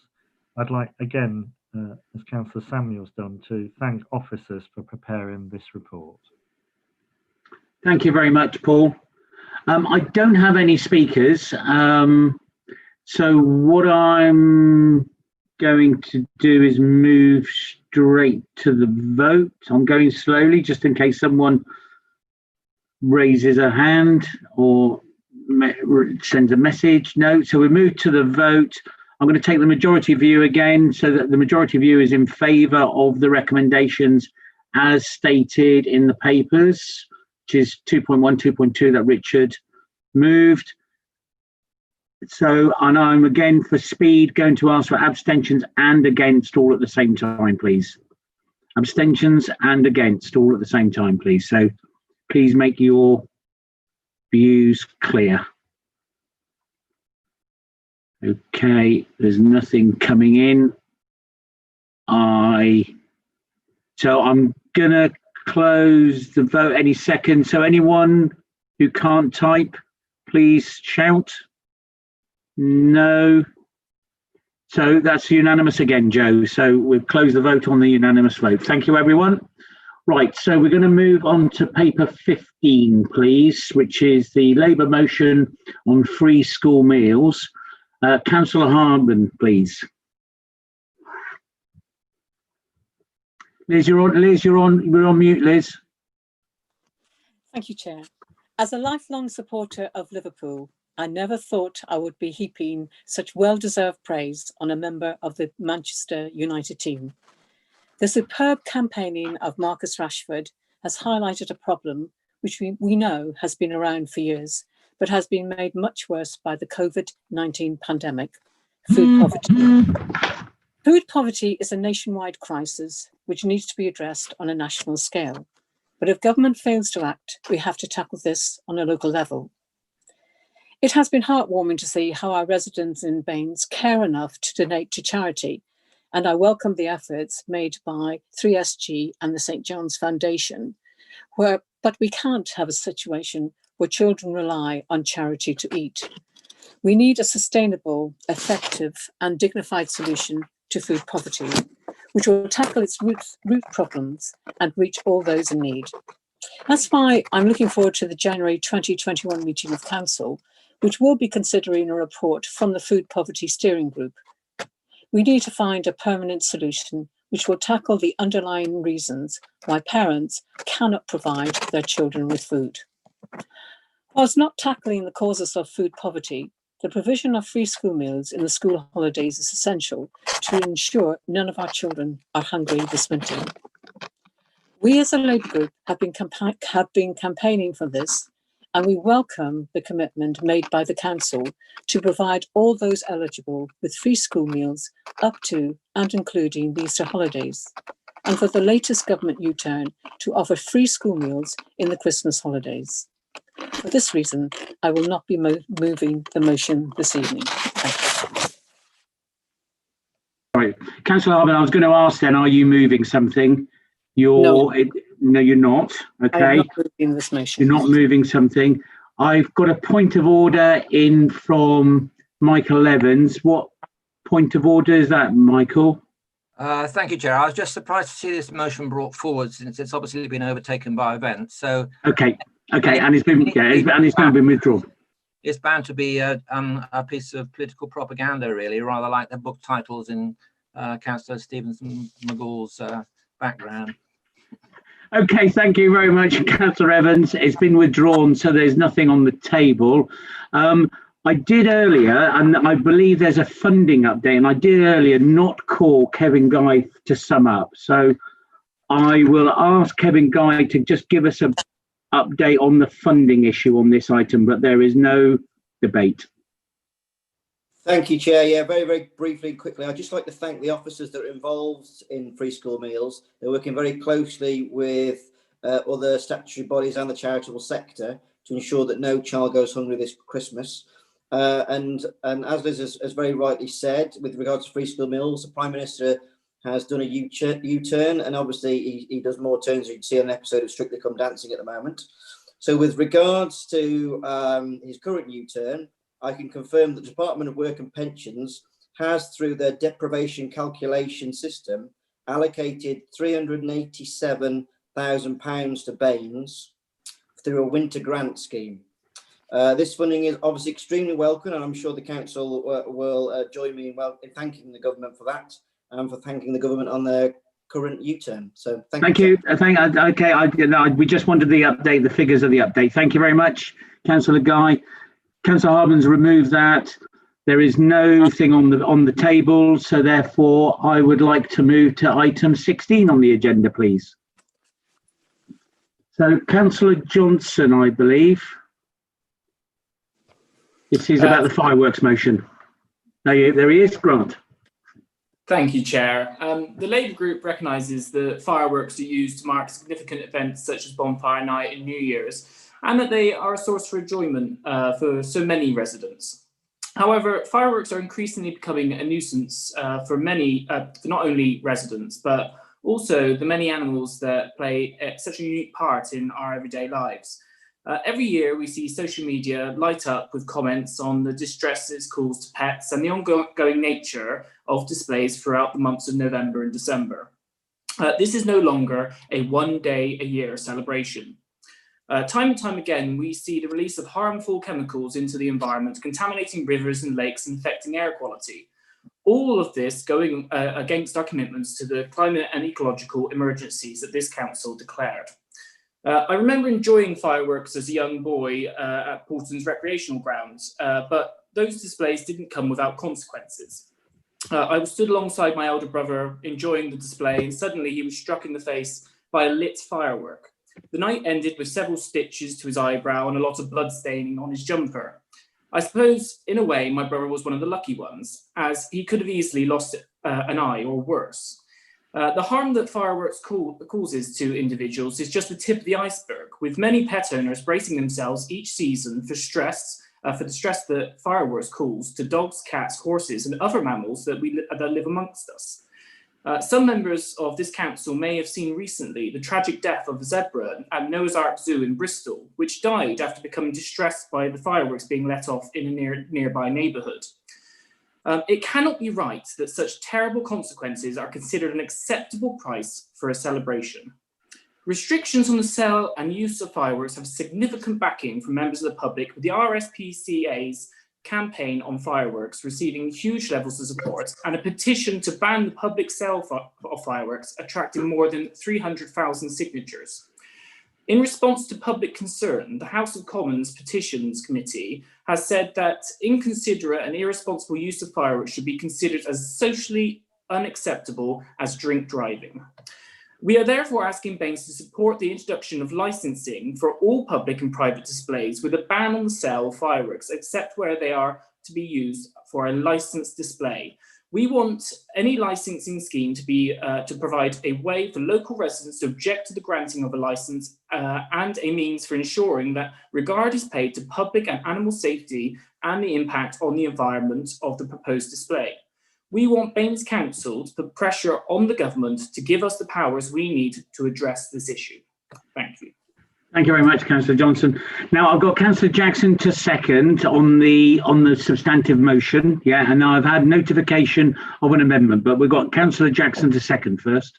Right, I'd like to second the motion for the reasons that Councillor Johnson has already spoken, but also because at this time when there's such severe pressure on the NHS and on our A&E departments to willfully create situations where people are injured and have to go in to A&E is, I think, very irresponsible.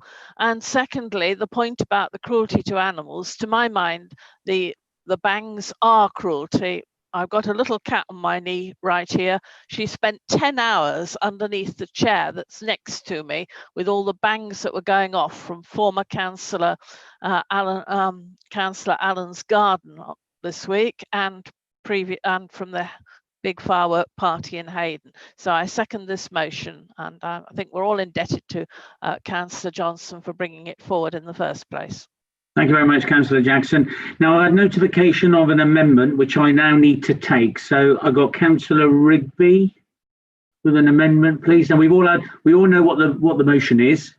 Has everyone seen the amendment? It was circulated earlier today or yesterday. Do we need to ask the mover if he accepts the amendment first? Well, let's just see. Councillor Johnson, you've seen the amendment. Are you willing to accept the amendment? Yes, we accept the amendment in its entirety. There you are. Now, see that you caught me out. Now I was expecting something to go on. So I've got Councillor Rigby to speak anyway, and then Councillor Bourne, and then Councillor May. So Councillor Rigby are now on the substantive as amended. Yeah. Thank you very much, Chair, and thank you very much for accepting our amendment. The reasons we were going behind to do the amendment was that although we agreed entirely with the principles that you said in the motion, we just diverged slightly on the mechanisms for getting there. I'm a very committed animal lover, and I hate the distress caused to many cherished pets and livestock. I also know all the many papers written about the environmental harm fireworks can cause and the mental health impact, especially on some vulnerable people when there are unexpected loud noises. What we wanted to do, though, is to point out that even if a change in national legislation was forthcoming, which is what it would take for us to be able to license things, it wouldn't actually achieve the aims that we've set out to do. People would still be able to buy off the internet and will probably end up with unregulated and maybe even more unsafe fireworks. So what I want to do is say, let us all work together with our 2 MPs to yet again make Baines an exemplar for other authorities. Let's encourage all our local retailers to stock only silent and eco-friendly fireworks, and let's encourage our residents to attend organised events, because there has to be a proportionate and balanced response to this. Although we absolutely acknowledge the harm, there are people who get an awful lot of enjoyment from fireworks, and they do play quite a role in some religious ceremonies. I hate the fact that for many evenings our peace has been disturbed by random displays going off at all times, day and night. Dog owners don't know when it's safe to go out for their evening walk.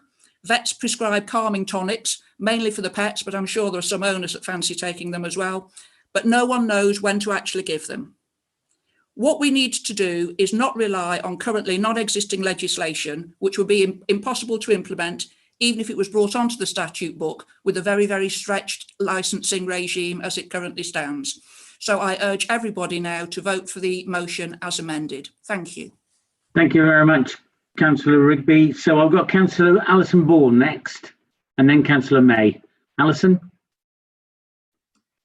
Yeah, hi, thank you. Yes, I am happy to support the amendment to the motion, and I support the spirit of the original motion. But as Councillor Rigby said, in the absence of changes in the law, we are limited in what we can do. Local councils have no formal licensing powers in relation to firework displays, and we're limited in the actions that we can take. However, we are aware through correspondence from residents that many have come to dread this time of year in particular and would like action to be taken. The amended motion represents a proportionate approach. It does not seek to ban fireworks, but proposes that the council works with local MPs, businesses, residents and communities to promote a more sustainable and less harmful approach to firework use in Bath and North East Somerset. I believe it is the right way forward, and I hope that it will be supported. Thank you. Thank you very much, Councillor Bourne. I've got Councillor May next, please. Paul. Thank you, Chair. I would like to also support this proposal as the amendment. I didn't know whether at the start of the meeting, Chair, to declare an interest because my 2 dogs are absolutely terrified by fireworks, and therefore that does influence my judgment on this matter. But the simple fact is, I'm fortunate to live on the boundary between Baines and Bristol, and the amount of damage that is done by fireworks, I think, is quite considerable to animals. And it's not just dogs and cats, you know, it's other animals. And I think this is a really responsible motion brought forward by the Labour Party, and a much more responsible response from the Liberal Democrats. So we'll be supporting this. And I think the other point that we need to be very mindful about is the pressure that there is on the fire brigade at this time of year. And I think we should actually also respect that as well as a council. Thank you, Chair. Thank you very much, Councillor May. So I don't have any other speakers. So, and just to remind everyone, on the table we've got the original motion that was moved and then accepted. The amendment was accepted, so that is now the substantive. I'm going to move to a vote unless someone wants to quickly have a quick statement. No, nothing coming through. Do you wish to ask Councillor Grant to sum up? You're quite right, Lisa. Thank you. Yeah, well done. See, someone's keeping an eye on me. Councillor Grant, please. It is Councillor Johnson, but I'll let you know. Done it again. Yes, I just want to comment on a couple of things said there. Councillor Rigby obviously talked about the mechanisms for getting to where we want to be with fireworks, and sort of said it was impossible to implement our ideas. And I'm not sure I'm entirely in agreement with her on that aspect of the comments she made.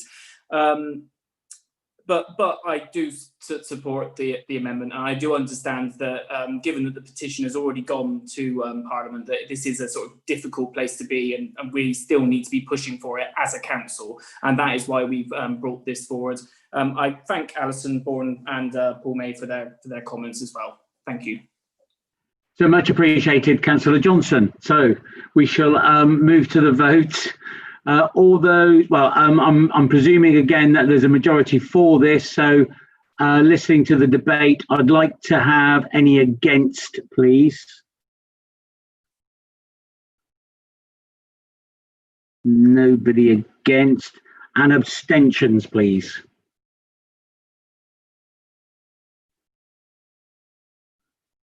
No abstentions. So if someone can't get in and type, please shout now. No. Okay, so that's unanimous again. Thank you very much, Joe. Joe, are you there? I can't see you now. You're there somewhere. Right. So that was passed unanimously. Are you there, Joe? Yes, sorry, I am here. Oh, yes, yeah. Sorry, I agree with you. Thank you. That's yeah, fine. thank you very much. Yeah. So, okay, just stay on the line there, Joe. So we've got item 17, statements and questions from councillors. There are none. That's None. still true, Joe, isn't it? That's still true. Yep. So I am going to close the meeting and thank everyone for their patience and time and appreciate